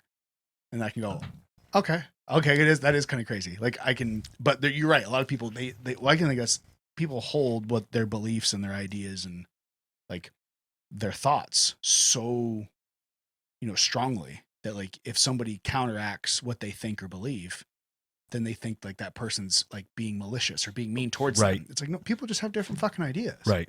People have different knowledge. Like I've said it thousands of times. Like I know I'm not stupid, but I am not the smartest fucking person in the world. I know plenty of people a shit ton smarter than me, but I can learn from them. So like prove me wrong. So then I can learn, like, tell me, like, I've even told like bosses this before that I work with, like, look, if these ideas that people are giving, if they're good ideas, great, let's implement them. But if an idea is bad or if it's not going to work, then we can't just say, no, we can't do that. And that's it. Like, why? Why is this a dumb idea? Tell me why it's dumb. Right. So then I can go, oh, I can understand why it's not going to work or why it's stupid or why it's completely, misinformed or whatever. So then we can direct and change and get better. That's the whole, the whole idea of it. Right. So I guess I don't think necessarily Bitcoin's is the only solution. I guess I see it as an individual person, it's my vote for a different future because of how it works. And I don't know if maybe we've just been looking at the kind of the same topic from different angles. So we're talking about two different things because you talk a lot. You mentioned a lot about XRP and being the kind of a good financial gateway, for it, and how different communities and being able to transfer money around the world, and all these different things that it does. But I guess we talk about all these things. What do you think is a start to getting out of the situation that we're in, and how does that tie into like the cryptocurrencies and stuff that we've discussed? I mean, I think at first we have to stand up. Like we have to stop complying to things that just don't make sense anymore. We have to go out and you got to make change by joining, the different community groups. And I think we got to start talking. We got to start neighboring again, because there's no camaraderie in this world whatsoever. Us taking back a country with a financial system that was created, not a financial system, but a blockchain technology, and just to adapt it like that and to bring it into the society that's already broken, it's not gonna correct anything until we decide to get off our asses and do something about what's going on. Right. And that's just, I mean, it's my view, but we have to do something else. I don't think a lot of people are questioning, the vaccine side effects and, the masking and, was this purposefully done? Was this intent or was this an accident? We're not getting any answers. There's absolutely no clarification on any of this stuff anymore. I think a lot of people want answers, but nobody's saying anything because you oppose the grain and you look like the jackass. You're the crazy guy or woman, But I think there's a lot of people who are questioning what's going on. But where do you go to get the answers now? Right. We got to start. Somebody's got to be transparent with us, and we have to get it. I mean, that's not a load up the guns and go. No, not like I'm not violent, that person, like calls or anything like that. Yeah, but we have to start discussing some of this stuff, and we got to start holding somebody accountable. And I don't, if it starts with midterms, then go out and do something about. Stop doing what we keep doing, or keep repeating. Stop voting in that same person over and over. we shouldn't have people in Congress that have been there for 40, 50 years. We have to start making some serious changes if we want to change the world. Right. I don't think, blockchain technology is awesome. The way that you'll be able to tokenize things, like we are on the same page when it comes to a lot of that. But we have to do something else before we ever get to enjoy, or it's going to end up being a CBDC pre-programmed. You get your bread money when I send it to you on Tuesday. You know what I mean? Like that. Yeah. I know it's a conspiracy, but like, yeah. No, I get what you're good saying. technology can be used for good or bad, or technology can be used for good or bad. And it depends on who's in control of that technology. Right. And we have to gain some of that back somehow. I don't know how you do it, but we have to start doing something. Yeah. So I think you just keep on proving my point for me, Kyle. So is everybody hearing that? Oh, it just went away. That was. It might be me. Is there a trash can down here? There is one on there. So I think that's part of the control piece of it. And when you mention, because you mentioned a couple times to me that like when you see like Bitcoin in headlines and everything stuff, it just seems weird that it's being given space by mainstream media. So honestly, you had instantly a distrust from it, which I get. But the control, and this is why I guess Bitcoin for me, like it's, even if it benefits, even if it benefits evil, just because something benefits somebody, that reason good and evil is, blanket terms. That's where I'm tired of reasoning with good and evil. That's where I. Right. So it's hard because even though something is good for something evil, doesn't make it evil. It can still be good. Yeah, absolutely. Good. Absolutely. You know what I mean? Yeah. So I think there's a lot of that too, where and it's hard because like with the only, I guess maybe this is what it is. Bitcoin's the only thing I see that isn't controlled by anybody. They might try to. I think what you just said though kind of goes back to what Kyle was just talking about getting out there and addressing the issues that we have. Mm-hmm. If we address the issues, then we're not making a deal that benefits us and evil, because we've cleaned up the evil. You see what I mean? It's a multifaceted. There's definitely two different things there. But I think they kind of go hand in hand with what you just said. And I would like to bring up just with all the donations and stuff, we have no idea what is going on with Ukraine and stuff, but there's been over $52 million donated to the Ukrainian government. We have no idea what that is being used for. We don't know if that is a terrorist nation. Like, and I'm not declaring any, you know what I mean? Yeah. It's all speculation, but if you don't know what is going on with those funds, or what's going on in that country, or, all the craziness going on, there's no accountability for that whatsoever with any of the donations. That's not just, we have to address the serious issues that are going on before we just, the Federal Reserve's trash. We can all admit that. Like, well, I think it goes back to, like we talked about the truckers. We, even going back to, the Black Lives Matter movement, a lot of those donations that were being given, even way further than that, like a lot of charities, it's just a racket. Right. A lot of charities, it's like 90% of the donations to charities will go to the infrastructure and the actual like charity organizations. Like the rest of it goes to actually doing what they say they're going to do. Right. And that's the same, same thing with the trucker convoy. Like how much of that money that was given, well, it was shut down, but like how much of those money that were given is actually going to what we want to do. And it's hard. I think, like you say, it goes back to connecting to people one-on-one and being able to, come together as a group and being able to do something instead of putting our faith in the institutions, because they've done us a, real good job. But once again, that I think just because I don't think we're ever going to get rid of the evil. I think there's always going to be evil in the world. I don't know if we can ever get rid of all of it. Sure, we can do the best we can, but I guess that's my point is if there's something that is the next step better, or it does good for society, even if it benefits the evil parts of society as well, are we now going to throw that out just because we're benefiting, Do you think the government's going to willingly just let you move your funds the way that you want? That's what I guess I don't understand. I realize, you got the decentralization part of Bitcoin. That's a threat to the government. Sure. And that government's not giving that up without. Oh, I agree. So that was my there's question. A step in between here where we have to do something before. So I think that's why I keep going back to, that's why I see as Bitcoin as being the possible movement for that, because there is, until they shut the internet off or they block your account.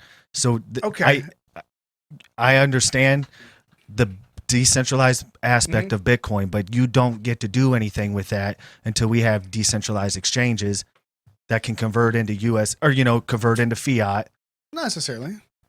I mean, I get what you're saying. There's definitely, they will regulate the dog shit out of it if they don't want it. That's all I'm saying. No, I agree, but there's things that you can't regulate. Like, you can't regulate me. Like, all right, we're getting a little, I'm trying to figure out how to, like, Bitcoin, we can do it. It's peer to peer, right? There's no middleman. Yeah. There's no middleman. There's nobody that runs it. We can agree on that. Absolutely. So I can send you whatever I want, whenever I want, as long as I have internet access, essentially. Yeah. In a sense. So I understand there's going to be some stepping stones and some pieces that we're missing between getting to using a decentralized, all good, exchange. Yeah. But if, as of right now, I see that as the piece of, this is the only thing that I can see that can help us get out of the situation that we're in. Because there's nobody that controls it. There's nobody that runs it. It's a completely peer-to-peer, people-driven. Well, I mean, they have to have somebody who runs it because somebody builds the network, right? No, it's already been built. And nobody questions that. Just Crypto Jesus dropped this off on the world. It's weird. It is weird. So that's my issue with it. Like, everybody, we have a lot of issue with faith and spiritual stuff, but we just believe that some man I'm going to do this for the better of the nation, and like that's Maybe weird to me. But I agree. That's or better for the world, not the nation. The world, because it was. But that's the only hang up I have is seeing a trip in Bitcoin is if, say, Satoshi Nakamoto, who was the creator, the given creator of Bitcoin, that has been gone for 20 plus years now, just disappeared.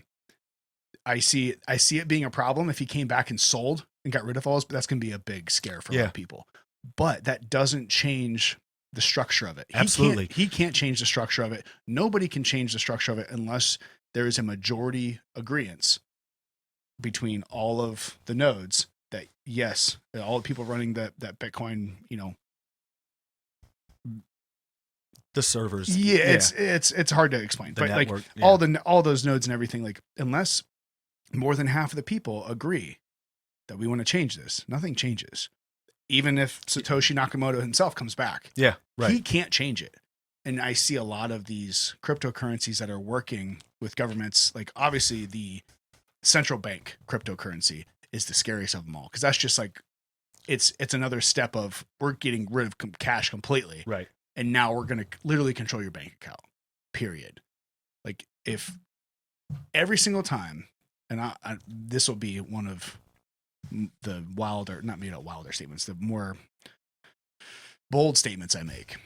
Every single time anybody out there sees people talking about central bank cryptocurrency or digital currency, you should automatically think complete, entire government control over my finances, period. That's what you should think. Like, I know there's a lot more to talk about around that, but that's, for the normal person, complete, entire control. That's what it is.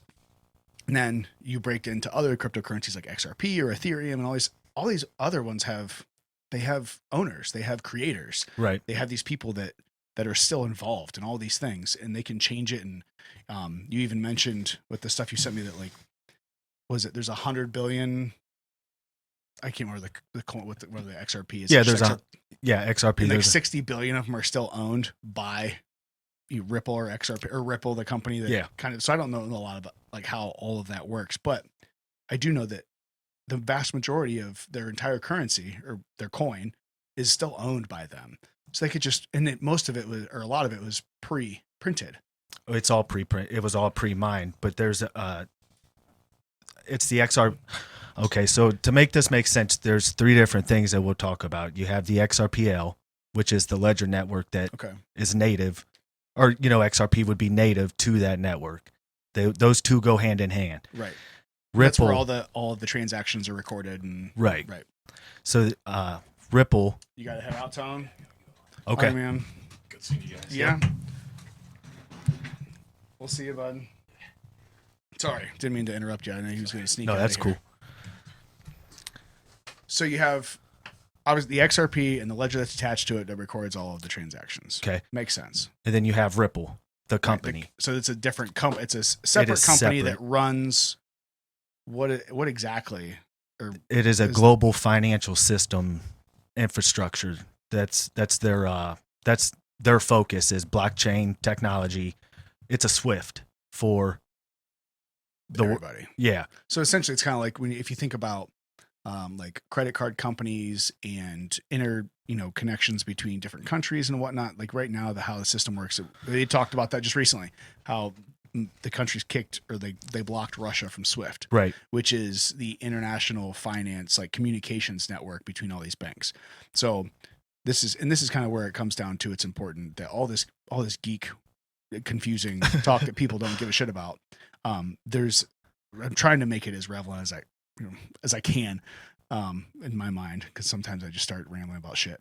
But like you think about as a country. And anytime you look at something that's happening globally, it's always good to like trying to think about, okay, what if this were us? What if the United States wasn't a huge superpower and our dollar wasn't, our currency wasn't the world standard, which is looking, it's not looking so great. Like I would say within the next 15 years, there's going to be serious competition of like, and I mean, like half and half, like it's not going to be the world reserve. No, I think we might see some serious stuff just within the next 2 or 3 years. Absolutely. I'm just saying, like, I'm trying to be, optimistic that like within 15 years, the world's going to look geopolitically entirely different. Absolutely. So what happened was the rest of the world was like, hey, Russia, we're not going to let you, buy and sell shit anymore. Well, like, what's that do to this people? All right, you might think in your head, fuck Putin, good. Yeah. Fuck Russia. Yeah. Well, you know how many people live there that have nothing to fucking do with bombing Ukraine or nothing to do with anything? Millions, probably billions. I don't know. Yeah. How many, what's the population of Russia? Right. Not all of them. Because there's some oligarchs and government, like the vast majority of the people in Russia have nothing to do with what's going on right now. Right. But they are feeling the consequences and they're getting punished for it. So like, that's where this whole conversation leads into the cryptocurrency realm and decentralization, because they just got shut out of all. Did you find a population of the confused? No, it's just below 143 million. Okay. Oh, that was according to 2010. About 145.5 million. Okay. That was for January. They're just under half of what we are. It's a pretty big just under half of what we are, and they have more nukes. Anyways, but like you realize that like just 150 million people suffering, like can't buy anything. Like I don't know if you saw, like there's like lines and like ATM, like trying to get as much cash as they could. Just I did read that there was a backup system that either China was offering or, yes, obviously, like just keep adding to the fire. But, yeah, right. That's the last thing we need to do is get China and Russia on one side. God damn it. But if I don't know, I think if you actually stop and look at that this is a psyop in itself. Like if you look at SWIFT and how, it's a 30-year-old, 40-year-old machine, right? Like it's been around for quite a while now. Yeah. And we know that the future wants to move forward. Oh, it's going to. Like, it has to. Unless we blow ourselves back into the past, which is also, 50-50 at this point. You never know. But I have more hope and faith in humanity than us blowing ourselves off the map. We gotta start doing something else. You know what I mean? Because the norm isn't working. I'm trying. That's what I'm doing right now, Kyle. I'm trying Bitcoin, bro. So no, but I know I push it. But I guess that's my whole point is what. So if that were happen to us, like it could happen. Oh, absolutely. In a sense. Yeah. If Russia and China got together in 10 years, they're like, oh, you know what, US, we're going to do everything in our central bank digital yuan and rubles and fuck off. What, I guess it depends on your opinion on what Bitcoin's actually worth, though. And I know we're going to go to store of value, and I don't like that's not a utility in my world. I don't. So I agree. And that's the point where I agree with you. I don't look at Bitcoin as a currency. Necessarily. I think it can be used as a currency. It's not super efficient. I think so. If I had to predict, just throwing out there, if I had to predict a good scenario, it would be an altruistic digital currency that is ran in parallel with Bitcoin, similar to how before we started warmongering for oil, the dollar was ran in parallel to gold. I kind of it's very two very different things, but in like the closest thing I could compare it to. I understand what you're saying. I don't. Maybe other crypto people won't, or the people that I'm sure there's a lot of people that could disagree. Yeah, but I get what you're saying. If we could have our financial system based off of something like Bitcoin, the only problem is there's nothing that I know of that's even remotely close to Bitcoin, because of its limited supply, its inability to be edited by anybody unless it's 50%. And I think the one episode we looked at, there was like 15,000 nodes across the world or something like that. So it's different countries, different. Yeah. So it's like, it's not just like 15,000, like you'd have to have 7,500 people like get together. Right. Like, those 15,000 people or 15,000 nodes or whatever is like, they don't know each other. Right. So it's just general consensus of the world population going, hey, we see this thing and we think it's really good. Like there's propaganda that can be spread about it, and there's different things like that, but there's no like actual manipulation of the actual thing. Right. So that's what like the transactions are slow, and I think there are some blockchain technologies that are being built on top of Bitcoin, like Lightning Network and stuff, that I think have some potential. But to me, I don't look at Bitcoin as a currency. Like well, I mean, I guess XRP isn't actually used as a currency either. It's just the currency bridge. It's like a translator. Yeah. So that makes sense. If you break down, what's going on with Ripple and XRP and the XRPL. So the XRPL ledger was originally created before the Ripple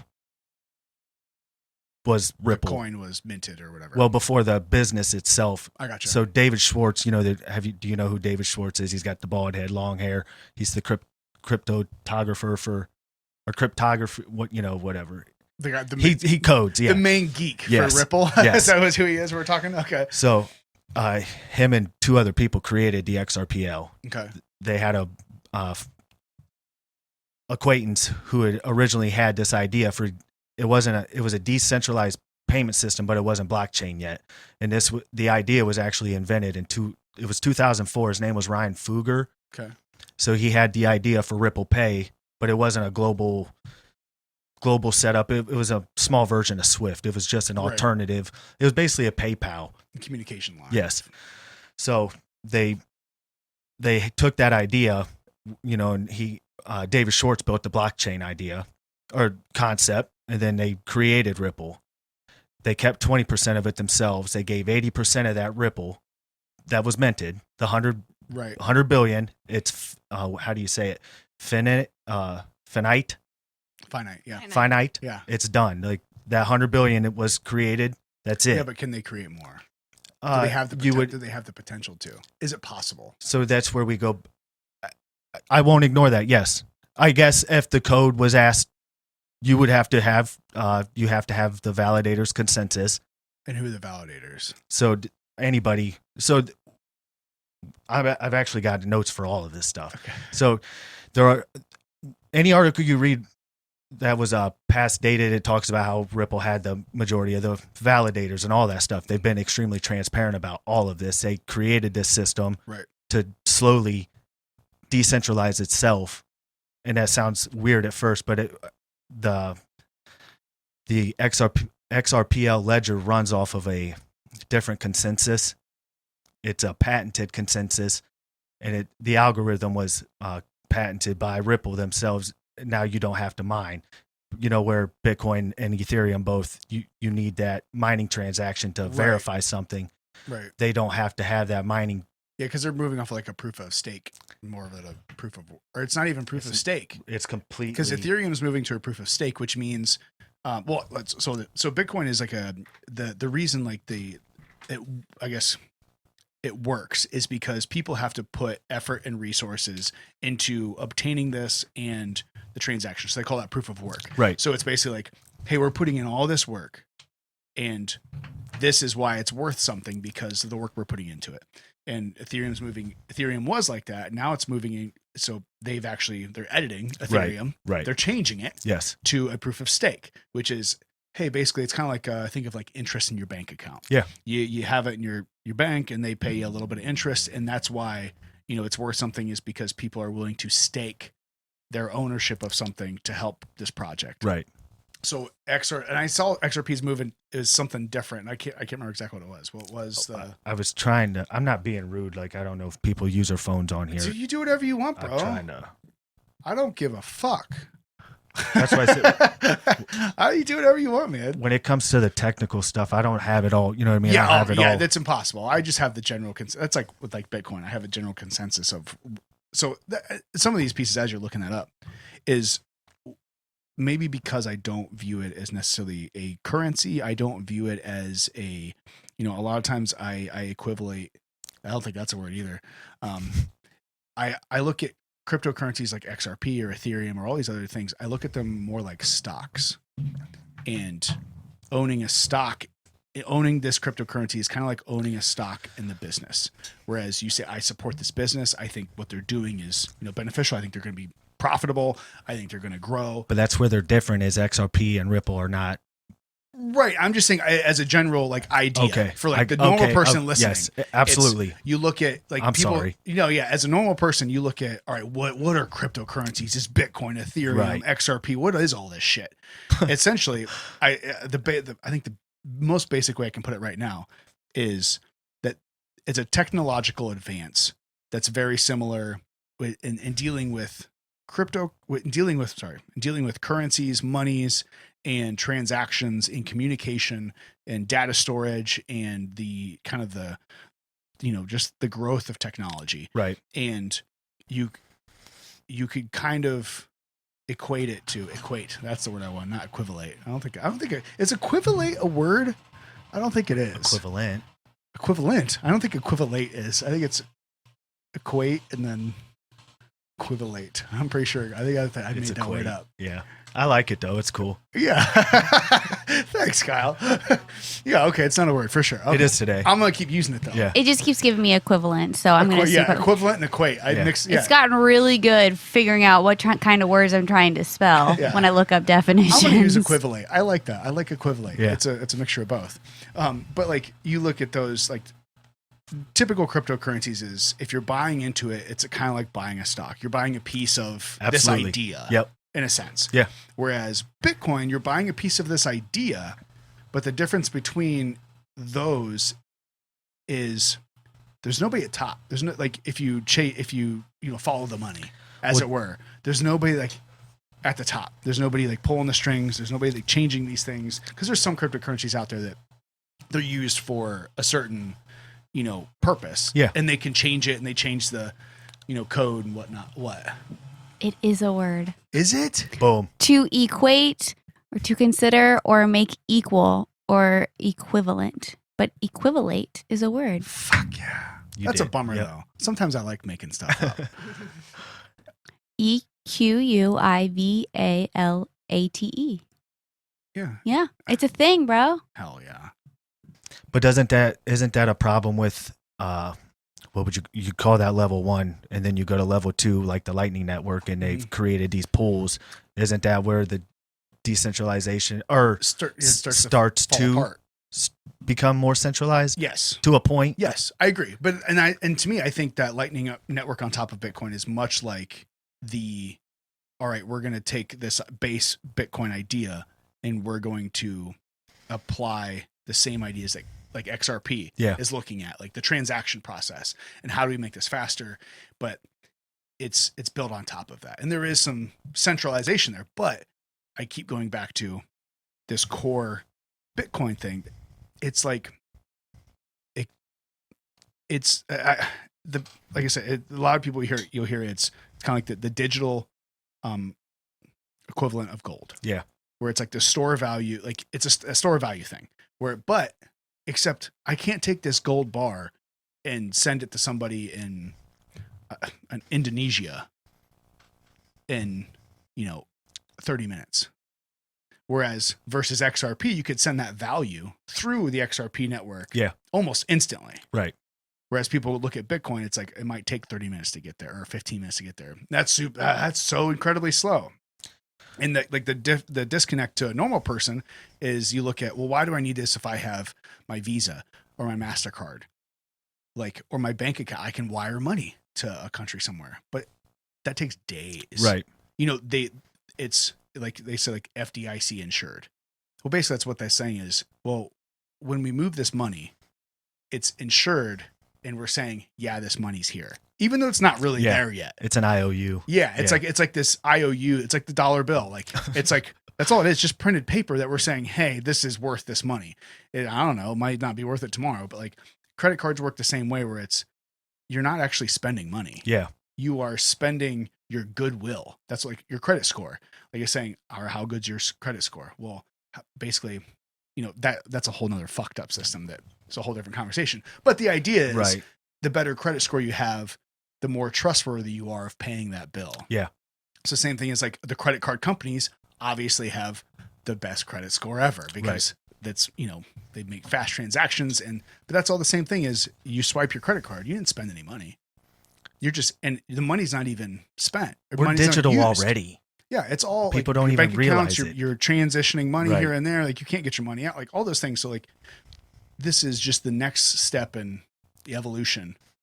I would like the next step in evolution to be as decentralized and as impossible for governments and corrupt entities to play their fuckery with it. And I haven't seen anything. Nobody showed me anything better than Bitcoin. And I've said this before. Like I used to think 5 years ago, 10 years ago, whatever it was, like Bitcoin's the dumbest fucking thing ever. But until you realize like the application of these cryptocurrencies and different things, like we're moving that way. It's going to absolutely happen. But would I rather have a central bank digital currency? That's at the absolute like fuck off end of the spectrum. No, that's wartime. I mean, I think fuck, like you are not. No, like sorry. If we've gotten that far, we're fucked. I think we messed up. Like but like in the middle. What concerns me is when I look at, XRP or Ethereum or using these as payment processors, like, okay, we might end up great. Might be just as good as MasterCard or Visa. And they might take fucking, 29% from some people as interest. But it's the first time I've seen an option that's not like partly sucky. So I guess we need to, again, you separate, what Ripple and, what the XRPL ledger is. Again, you have the company and there's a team that develops on the XRPL. They have the DEX exchange. Like you have to have a team to do those things, right? Like, I mean, somebody's building something. I think just because your builders don't have to know one. And so I think that's, I think I don't know enough about the technology. No, I think so. I think maybe this is where I think I understand this a little bit more. Our maybe not this miscommunication, but we're looking at the same realm of something differently. And I guess maybe I'll ask you this is if because I see XRP for the utility aspect of it. Maybe I have some questions around, their leadership and things, and when their lawsuit through the SEC, and all those things. But I think we're looking at the same thing through different lenses. Oh, absolutely. Yeah. So I guess do you understand where I'm coming from as far as like I look at like the simplest way I would, if somebody were asking me like why do you believe in Bitcoin, it's my vote for a more free, decentralized world. Yeah. That's like the easiest way I believe in it. But I also could see how Ethereum and XRP and all these different things work and how they have utility. So like it's like, well, going back to the buying stocks, like if I'm trying to diversify my money, probably putting money in a company like Coca-Cola is probably a pretty safe bet. They've been around for a long time. Right. Their stock keeps going up. The business keeps growing. Like I could see people investing in these other cryptocurrency companies, but I still see Bitcoin as completely different from the rest of those. How do you, where's the accountability come in then? Be like, if there's the system goes down nobody wants to talk about like the power that the government truly does possess. If they kill us on a power grid or, if those things play out and the system just goes down, and obviously we are not dependent on blockchain now, but 10 years from, down the road and something is coming forward, we're not going to be able to pick and choose what we want to use if they want control over us. Does that make sense? Right. So it's in a sense, it's we have to take that back. Well, I don't disagree with that, but I believe the bones that we facilitate on are really good. I do believe like the Constitution. I believe what we were founded on was a beautiful. Oh, absolutely. It was the idea. Obviously, the founding fathers had some fucked up things. Absolutely, but it all goes back to the Freemasonry, the third. Yeah, like all these, obviously, like I don't think you're not going to find anybody that's like, hey, the founding fathers, 1776, they had everything figured out. Period. They were golden, solid. No. Well, what about slavery? Well, you know what I mean? Like, they had some fucked up shit going on. But at the time, has there been a better, attempt at democracy and a free people? And I think we're slowly being degraded back to controlled of, bullshit. But, so that's the point. I guess maybe I'll ask you this. So you said, what happens when it goes down? So let's just go back real quick to, so what they gave us was a foundation that we were supposed to build off of. Mm-hmm. I mean, I feel like most people would come to the conclusion that it was at least the idea, how it was supposed to, lay out and play for us. If we were to go back to that, you don't have to hide or create something that doesn't require communication and trust. And like, I don't think we're supposed to move away as a society from a trusting to a point where we have to hide or do something behind the scenes from the government. Does that make sense? Yeah, as a hidden thing. I agree with that. I think I guess kind of at the same time, I think like an idea like Bitcoin that nobody can control it is kind of like the Constitution, where it's, hey, here's the rules that everyone's ideally, that everyone's gonna play for like here on out. Like this is it. Government officials, everybody. Like, and that's the problem. I think part of that, we're kind of melding these two things together. But like if we held people accountable, then we wouldn't have all the corruption we do. But people find loopholes, and I get it. If you find a loophole, hate the player, hate the game, not the player, whatever. See, that's plug the loophole. Stop letting it happen. Like, and that's what I see that's my vote for Bitcoin is financially we can stop. I think it slows down, these central banks and the fuckery that goes around. I think we could stop this as simply as no more Federal Reserve. Stop printing. You know what I mean? Like it's that if we would just get off our asses and go do that, go be that united nation that stop spending money we don't have. Right. Like if we went, that's no fun. And united as a people, we could you could make things happen. Like these central banks have more control than they ever had. I didn't give my vote to a central bank. I didn't give my vote to the IMF. Yeah. How did these people gain control of my life? Those are the things that's where I think most of the problem actually begins. Again, if you go back to the money. Absolutely. It's corruption. It's money. You follow the money. And where's the money come from? Well, the central banks, the International Monetary Fund. You know, you have these people like not Charles Schwab, who's that guy, what is that? The WEF, the World Economic Forum. They got Klaus. Charles Klaus. Yeah. Like, fuck. Like, yeah. Who made these people like fucking, and that's like the whole, like bringing the whole pandemic thing into it. Like, who says that some fucking computer fucking guru like that? Like, great, you know, you created Microsoft. He couldn't stop that thing from getting viruses. Yeah, like he created a great thing. He couldn't stop that from getting a virus. Yeah, you can't stop your computer. Me. Yeah, no, why are you all of a sudden like what? Come on, what the fuck's going on? I have never heard that, but that is funny. It's wild. Like. You know, because it's a system that people are gonna have. Like, I get it. Like, yes. I don't blame him for that. It's a funny joke. Like, I don't blame him for that. But like, you're a fucking computer geek. And why are all the philanthropists? Why are they all evil? Like, there's not any good ones out there. Like, there's not people I think there who are. don't. You just don't talk about them. They don't want to destroy the world. Where's that guy at? Because I want his support. You know? Yeah. Well, you know what they're doing. Do you know what good people are doing out there? Hiding. They're doing good things. They're not fucking spending their money and going on fucking Fox or CNN and or doing all this bullshit trying to control. They're just trying to help people, and it's so frustrating. It truly is, and I don't know how you get to the bottom of it. And there's just so much misinformation. It's wild. Yeah, Bitcoin, bro. That's how you do it. We have to have we need to have a talk where I feel like I'm under pressure right now. Don't feel under pressure. We can stop talking. We'll just stop talking about Bitcoin altogether. Yeah, we'll fucking talk about something else. But I mean, just some of the notes I have here. The XRPL is an open source distributed ledger that allows for real-time financial transactions. These transactions are secured and verified by the participants of the network through a Ripple patented consensus mechanism. Mm-hmm. Unlike Bitcoin's proof of work and Ethereum's proof of stake, because they're transitioning. Right.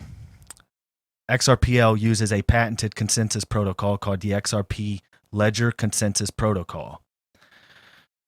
I have some notes on here. Yeah. So here, let me throw this at you. Yeah. So you're talking about, you mentioned before, I think you may have mentioned this to me privately, about the SEC case and how you think that once the Security Exchange Commission's case gets resolved, that you think XRP will be set up for global, basically, transactions and whatnot.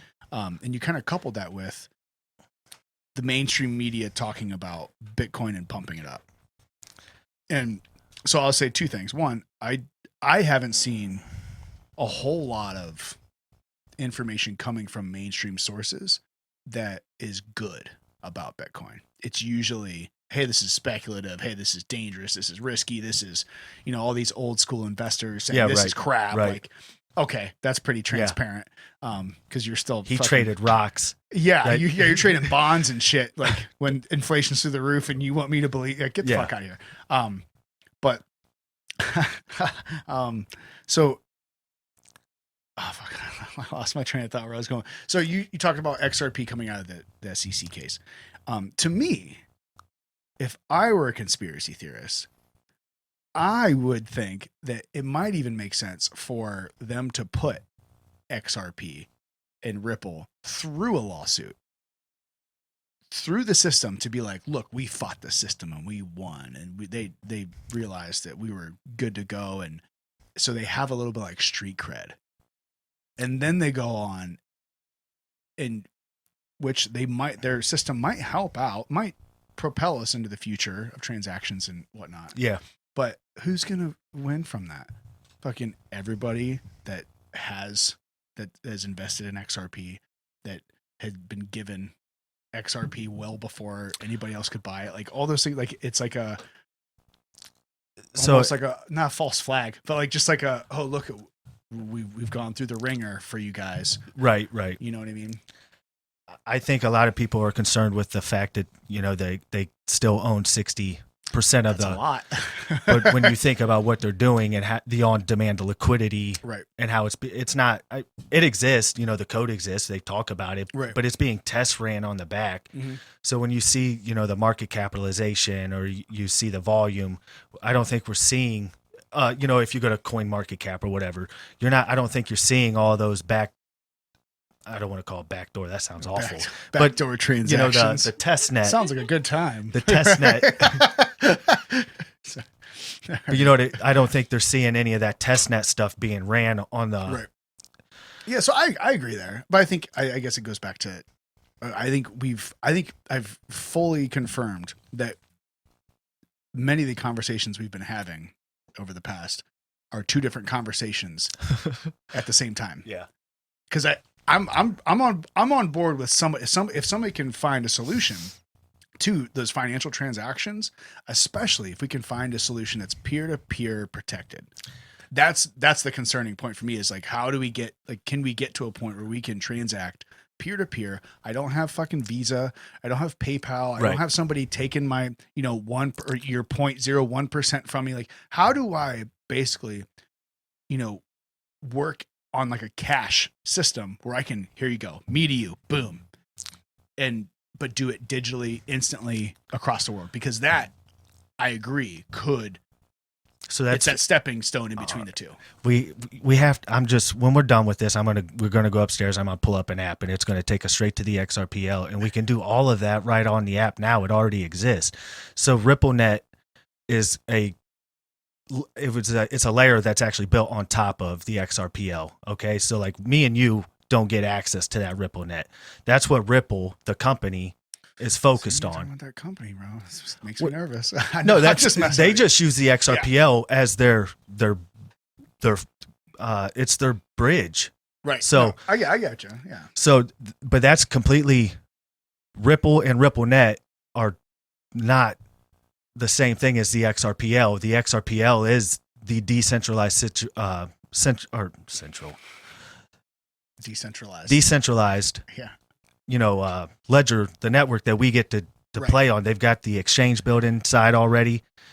Which is awesome, which is good. But then what happens if somebody wants to shut it down? Because I saw there was like partnerships with like Amazon Web Services and different things like that. Like, is it like if they shut down Ripple?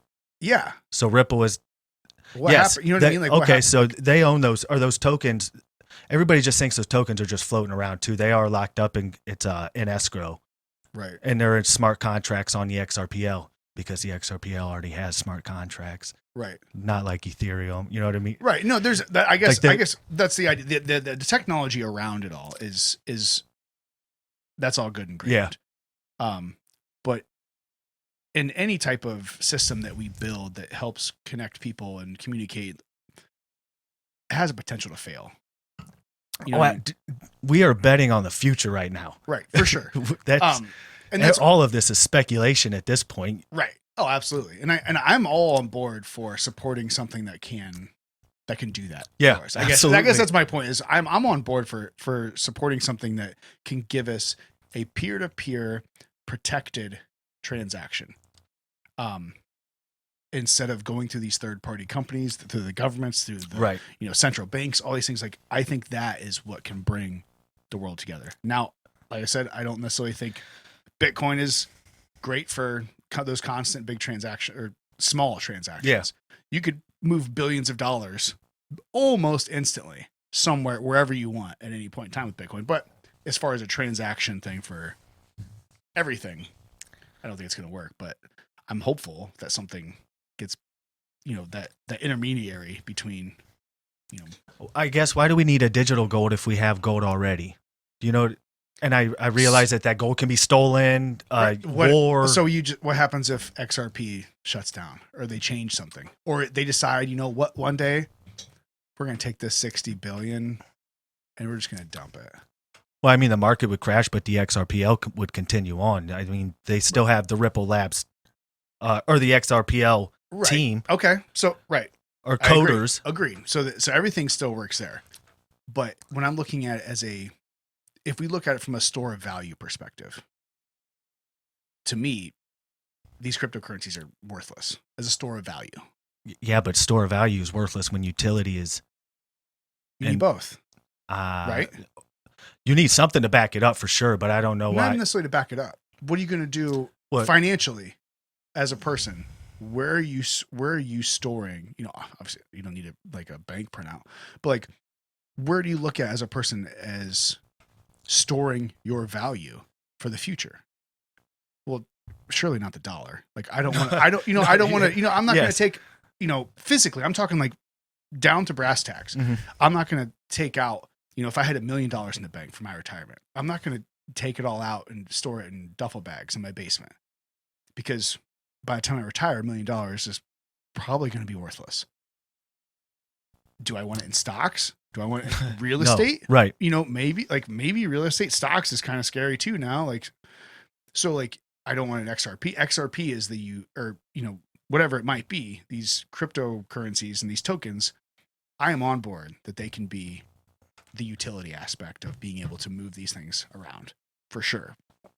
But looking into the future, as far as, individual financial freedom, store of value, I think that's where I see Bitcoin shines. Yeah. So you look at those two different things, you see crypto and all these different things, and being able to separate these two things may have the same name and tag and people use them interchangeably.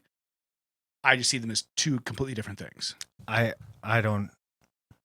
Would you I don't think. with Yeah, I don't think we're assessment ever then? going to see eye to eye on this, and it's not because we're rogue. I don't think that you don't need a store of value if it proves itself. Does that make sense?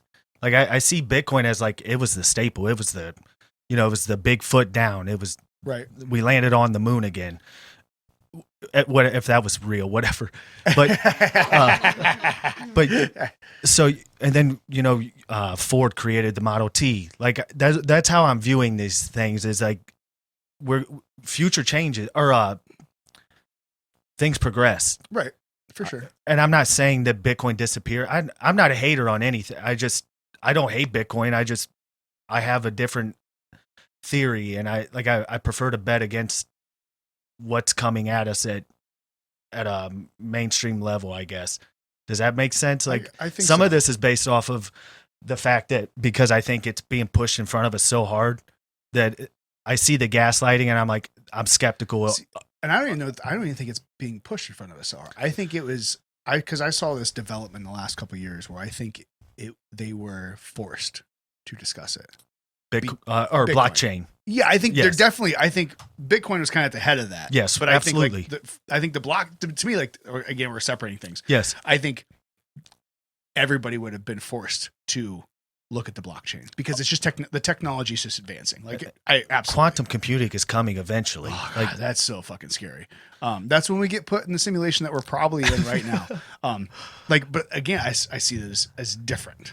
Like, blockchain technology, just because it has similarities and maybe have grown from Bitcoin, I still think, at least for the foreseeable future, I don't see anything that could either secure, possibly, secure your financial status against inflation and fuckery and all these different things, and also a vote against, large scale corruption, geopolitical bullshit, all these things, because there's just no, it's like, to me, it's a perfect example of decentralization. The best one we have. Yeah. So that's where I'm coming from. Like, so I think that's just, we're having two different conversations together at the same time. Yeah. Yeah, I think that's most of my life, honestly, is just having a different conversation. I try to relate as much as possible, but yeah, I think that's just my biggest point is, man, anytime people are involved in something, somebody's going to find a way to fucking exploit it. What you just said, and it wasn't the same. You weren't even going with the way that I took it initially, because I thought when people are involved, that's where I think a lot of, when you said that, I went, okay, so now we're like the libertarian, humanitarian, and I think that's what is being pushed. That's the psyop with Bitcoin, is we're being pushed this humanitarian, free, liberating Yeah, but It's a isn't trap. without. Yeah, It's a I don't know, trap. but this isn't without like, because I've heard like the World Economic Forum does that. You will own nothing and be happy. No, fuck off. I want to own lots of shit and be happy. Like I don't have to own. Like I'm okay with. I'm not necessarily. You just want to be left alone. Like Yeah, I just want to be left alone. And Yes. to me, like I don't know. I guess what do you see the okay, so I've talked about the downfalls in a lot of the cryptocurrencies that I see is somebody owns it, they can print more, they can just shut it off, they can change it whenever they want to because there's a company or personal control over it. Like if anybody tells me that Vitalik Buterin, who is the inventor of Ethereum, Yeah. couldn't just go and shut that fucking switch off or manipulate the fuck out of it, like he created it. Right. Like he can do something. So unless I just don't understand the technology enough. But if you like, they've changed it as it is. They've already gone from Ethereum to Ethereum 2.0, and they're changing it from work to proof of stake, all this thing. So all right, you just proved me you can change it. And drastically, like Yeah. So what does that do to if I have this big stake in it as a normal person, or if I have a bunch of whatever it is, you could easily see how that could go bad real quick. oh, absolutely. So what do you think? How can Bitcoin be used as a negative to that? Oh, Fred, this goes into more conspiracy stuff though. But like, you got to look into the Tether connection. You know how USD is pushed into Tether. Right, USDT. but that's now we're talking about stable coins and but central those- bank digital currencies. Those stable coins get pushed into Bitcoin. Yeah, but what's that Bitcoin? It's- Just because Again, just it's because evil uses manipulation. something. Whether we admit it or not, manipulation is manipulation. okay, I agree. Okay, but That system is not a system just- that I want to be building my life off of. If it can still be manipulated. okay, but I think you're talking about a step down from that. It's just okay. Let's say this: misinformation and all these different things can come out on the internet, right? And there's a lot of evil things on the internet, and the internet is used for a lot of evil things. Absolutely. Like basically all of them. Yeah. But that doesn't make the internet evil. It makes the things done with it evil. It's the people who control the internet that make it's a tool used for evil. Yeah, nobody controls Bitcoin. People control the internet, Fred. Yeah, people can control what you see on certain internet if you are using mainstream devices to access that internet. We want the same thing, but the only way that we get it is if we do something about it initially. The problem is not us, and it's not it. The problem starts with the 3-piece suit. I agree there. And DC, like that stuff's got to go. That's where the initial problem starts. I agree. I absolutely agree with that. You know what? You put your vote where you want, and I will do what we'll work together. Maybe it's best we don't fully agree on everything. I think it keeps us on us. Yeah. Well, no, I'm saying it just in general. Like maybe it's best that we don't agree. We have this like people. I think it's good to have the same goal to do good. I think it's cool we can sit here and have this conversation and not be most crypto Twitter and stuff, dude. It's crazy. You can't have a different opinion. You know what I mean? Like anybody that has opinions. You are a maximalist here, or you're a maximalist here. I don't want to choose sides anymore. I make my decision. I want to be friends with people who make their decision. Hey, we can talk about it, and if not, you're not an adult that I want to hang out with anymore. You know, right? Absolutely. Like Yeah. let's grow up and then stop grouping people and creating different. I'm tired of being pitted against one another all the time. That's it. Like we got to soften up some. We got to in a different way. You know what I mean? Like stop being so hard towards the community. Mm-hmm. COVID really clammed this world up. Like I think, and that was one of those I things. feel really distant from people, and I'm already I feel you. you know, introverted, but you didn't do me any favors. You know, I needed that forced interaction, and now, you know, stay home. Okay. Yeah. So no, it's been weird. As long as I think moral of the story, if we can find a common good large scale goal yes, to work forward, and maybe we need people that are trying to get to that destination in different ways. absolutely. And I think we've talked about it. I think a lot of us want the same thing. I think we have different vehicles and how we get there. Yeah. Yeah, and different beliefs on how to get there for sure. Yeah. No, I think that's like we talk. World would be so boring. It's like you talk to a little kid. Like if everything were the same, how boring would that be? Like it'd be terrible. Right. I mean, sometimes those differences get violent, which is no good. But Yeah. That's more ignorant. So you know what I mean? If you can't decide something between words, then you either did something really, really bad or really fucked up. or we're just really dumb. You know what I mean? Like yeah, I've been there. I've been really dumb before. I will be the first to admit that. I have plenty of dumb things that I've done. If you don't do something dumb, what's the point in life? I mean, you got to learn something, right? Right? You can't learn without screwing up. No, that's for sure. Mm-hmm. I think that's what's happening now. We got to fix some screw ups, and I don't think they were our screw ups. That's always tough. I mean, I think it was generational. Oh yeah, and it'd probably take generations to fix it if. Yeah, and I think, well, a steady, you know what I mean, and it takes a long time. Right, like you mentioned, I think part of it is you have to admit it, and all right, we have a problem. You can't fix the problem unless you admit there's a problem in the first place. I think a lot of people are realizing. I'm not sure if a lot of people are admitting there's a problem yet, but I think a lot of people are realizing it. I used to when I was given this Great Awakening poster, and people talk about the Great Awakening and all this, I'm like, oh man. But like, I think in a sense there is a Great Awakening occurring.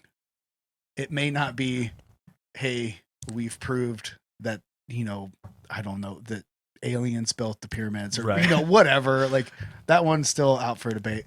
I have some that cosmographia. Well, I can't remember what it's called. I've listened to a bunch of episodes. That episode, guy. That guy. The Randall Carlson is really neat. Has some different ideas about like legitimate things that could be done with that stuff. But just admitting that, hey, like, all right, let's realize we have some serious issues, as a country, obviously even more so as a world. Yeah, that we need to work out. And it sounds stupid. Like, how can I can't change anything that's happening in Russia, Ukraine, but in a sense, I can't change it now. But maybe, who knows? Having these conversations and being able to disagree with people 10, 20 years down the road, what's that mean? If every single person does it, it's kind of like instead of COVID, if we pass the hey, let's just talk and be honest and not hate each other bug around. Absolutely. Like, let's make that contagious of, oh, you disagree with me? Okay, why? Okay, well, we just had, I don't know, however long it's been, a couple hours. We may not necessarily exactly disagree, but we also don't necessarily agree, but we're having these different conversations on parallel. Like, okay, cool. Let's, we both agreed, like, let's do something good with it. Yeah. And I think you guys are, like we talked about before, you guys are doing that, stepping away from the matrix as it were, and stepping away from the normal everyday bullshit and just realizing that, fuck, there's a lot more to life here than I thought. Well, I mean, even with all the lying, all the misinformation, whatever you want to call it, like, there's not going to be any words left anymore that we're allowed to use. That we're going to be able to use without feeling like a douchebag, right? Right. Propaganda, nuanced. Like, he's crazy. Right. We're going to run out of. We're going to have to start making new words up to use. But even if you just ignore it for a little bit, and not to the point where, like, I don't know what's going on around me, but go take a break and go out to the woods, or go, you know what I mean? Go back to nature, go reconnect with Mother Nature, Gia, God, Source, whatever, light, whatever people call it, whatever. And if you don't believe in anything, go play in nature. It's good for you. Like, well, that, and just interact with people. Right. I mean, just go be good. Go be nice. Yeah. I used to be the same way. You talked about being an introvert, and like, exact same way, like doing this, like, I've found a fascination and like love for it now. Talking, because you realize you sit down and actually have conversations with people, and you get to know why and what and how. And even if you don't agree with a damn thing they say, but if you can sit there and have a conversation with them, and you're nice to each other, and you can both do that, like, to just get a little more information and just a little more understanding, right? And go, oh, that person wasn't so bad after all. No. And like a lot of people during like COVID, depending on where you're at, like obviously some of the larger cities were a little more crazy. But like I heard a lot of people go like I was quarantined and all this, that, whatever, and I go out to the store and people are nice. Yeah. People are normal. Right. Like there's none of like, there's some buildings burning around here and there, like different stuff going on. But like for the average person, like all this news and all of the government bullshit, like it's these little tiny pieces and parts that you're being fed. Right. And it's, it was 3 seconds long and they stretched it for a 9-second reel and it's just over and over. Just and, the building's still burning. Yeah, we see it, but it was one building, like a lot of it just gets, the whole city was on fire. Right. Call Gotham, Yeah. Or even take it back to the city is Gotham, not called Gotham, but, call Batman. Call Batman. Right. Yeah. A lot of these small instances, and that's what I guess maybe talking to that is you see a lot of these instances that you think are such a big deal. Obviously not discussing the Russia and Ukraine is because that's a big, yes, that's a pretty fucking big deal that could have, that will have everlasting, consequences. Absolutely. But like you see these stories about like these viral videos and different things that like make you look at a certain person in a certain light, whether it be somebody of a different race or, a police officer or, a protester or whatever it is. And then it's like, you see that one interaction and you have to be really careful not to go all of them. That's it. Yeah. Well, if it was this person that's this and this, and that person that's this and this, did these two did this and came together, and yeah, it's not everybody. Right. I have to realize it and try to make a difference. Well, I appreciate it. And yeah, I don't know if we cleared up a whole lot of. No, I think I still left a lot of questions. Or I think at least for me, I realized solidified that we've been having a different conversation that just happened to occupy the same realm. Okay. You know what I mean? Yeah. We were both talking about quote unquote cryptocurrencies, right? But we're having two very different conversations about the same thing. The utility or the utility versus, the geopolitical, all these different things that it's neat to because I look at the broad scale human impact of, what's going to be in 2022 versus, some of the more utilitarian things that we can do now. And, how do we get there? Well, we have to figure out, I'll look at I guess if you kind of think about a building, everything that's going on now is the top of it because you can see it from so far away. Okay. It's the newest thing. Yeah. The last floor that was built was the top. Right. Right. People always talk about the top of the building. I'm very quick to go all the way down to the basement. What's going on in the basement? What's going on underneath this? Is there something? The plumbing's leaking. Yeah. What's going on here? Because this is but I often skip all the floors in between. So maybe yeah, you took the pole down. Yeah, I feel that's kind of I'm talking about I'm talking about something down here, and you're like, well, what about all this shit in between? I don't know. I'm talking about fucking in the future. You know what I mean? So it's interesting to see the different perspective and different thought process of different people, and you just don't get that unless you talk to people. Yeah, and how many text messages have we sent back and forth about this topic? More than I'd probably like to count. Yeah, yeah. So it's okay. Let's just have the talk. Yeah. And see if we can figure out where we're coming in from. Yeah, exactly. And we realize, we're flying on different planes, which is cool. That's awesome. Yeah. That's perfect. Because then it's all right, now maybe I should think about, well, if my vote for Bitcoin is for a free world in 100 years, well, how am I going to get there? Yeah. That's probably important too. Different perception. Yeah. Different way to look at it. Yeah, and everybody has that. Absolutely. And I think that's how you build a healthy working society. You know what I mean? You piece things together. We don't like that. We do like this. Pull it in. Yeah, make it happen. I can deal with this. Well, I can't deal with that. Right. All right, maybe we just need to work at opposite ends of the factory then. Yeah. We'll work together. Right. You make the tires, I'll make the steering wheel, whatever. But we can't work on tires together. Right. Sometimes that's just how it is. Absolutely. World's a funny place, and it ticks somehow. I think it has to, or we blow each other up. Yeah, there's got to be some kind of balance. I hope. I don't know. Maybe. Oh, maybe this is just the simulation, and we're just testing out to see what happens next. Just pull the game out. I Just told blow, you. just blow it off. It's You time gotta to blow it adjust out. like a Nintendo. Yep. Sometimes you just gotta blow on it. Yeah. On that note. Yep. Drink Hey, to that. yeah. Okay, so yep. Blow on it. Thank you for joining us today. Remember, check out the website chronic-curiosity.com to join us at the forum, have some fun, interaction, pick you up a comfy t-shirt, or if you just want to support the show and donate, all that is on the website as well. Thank you. Until next time. See you.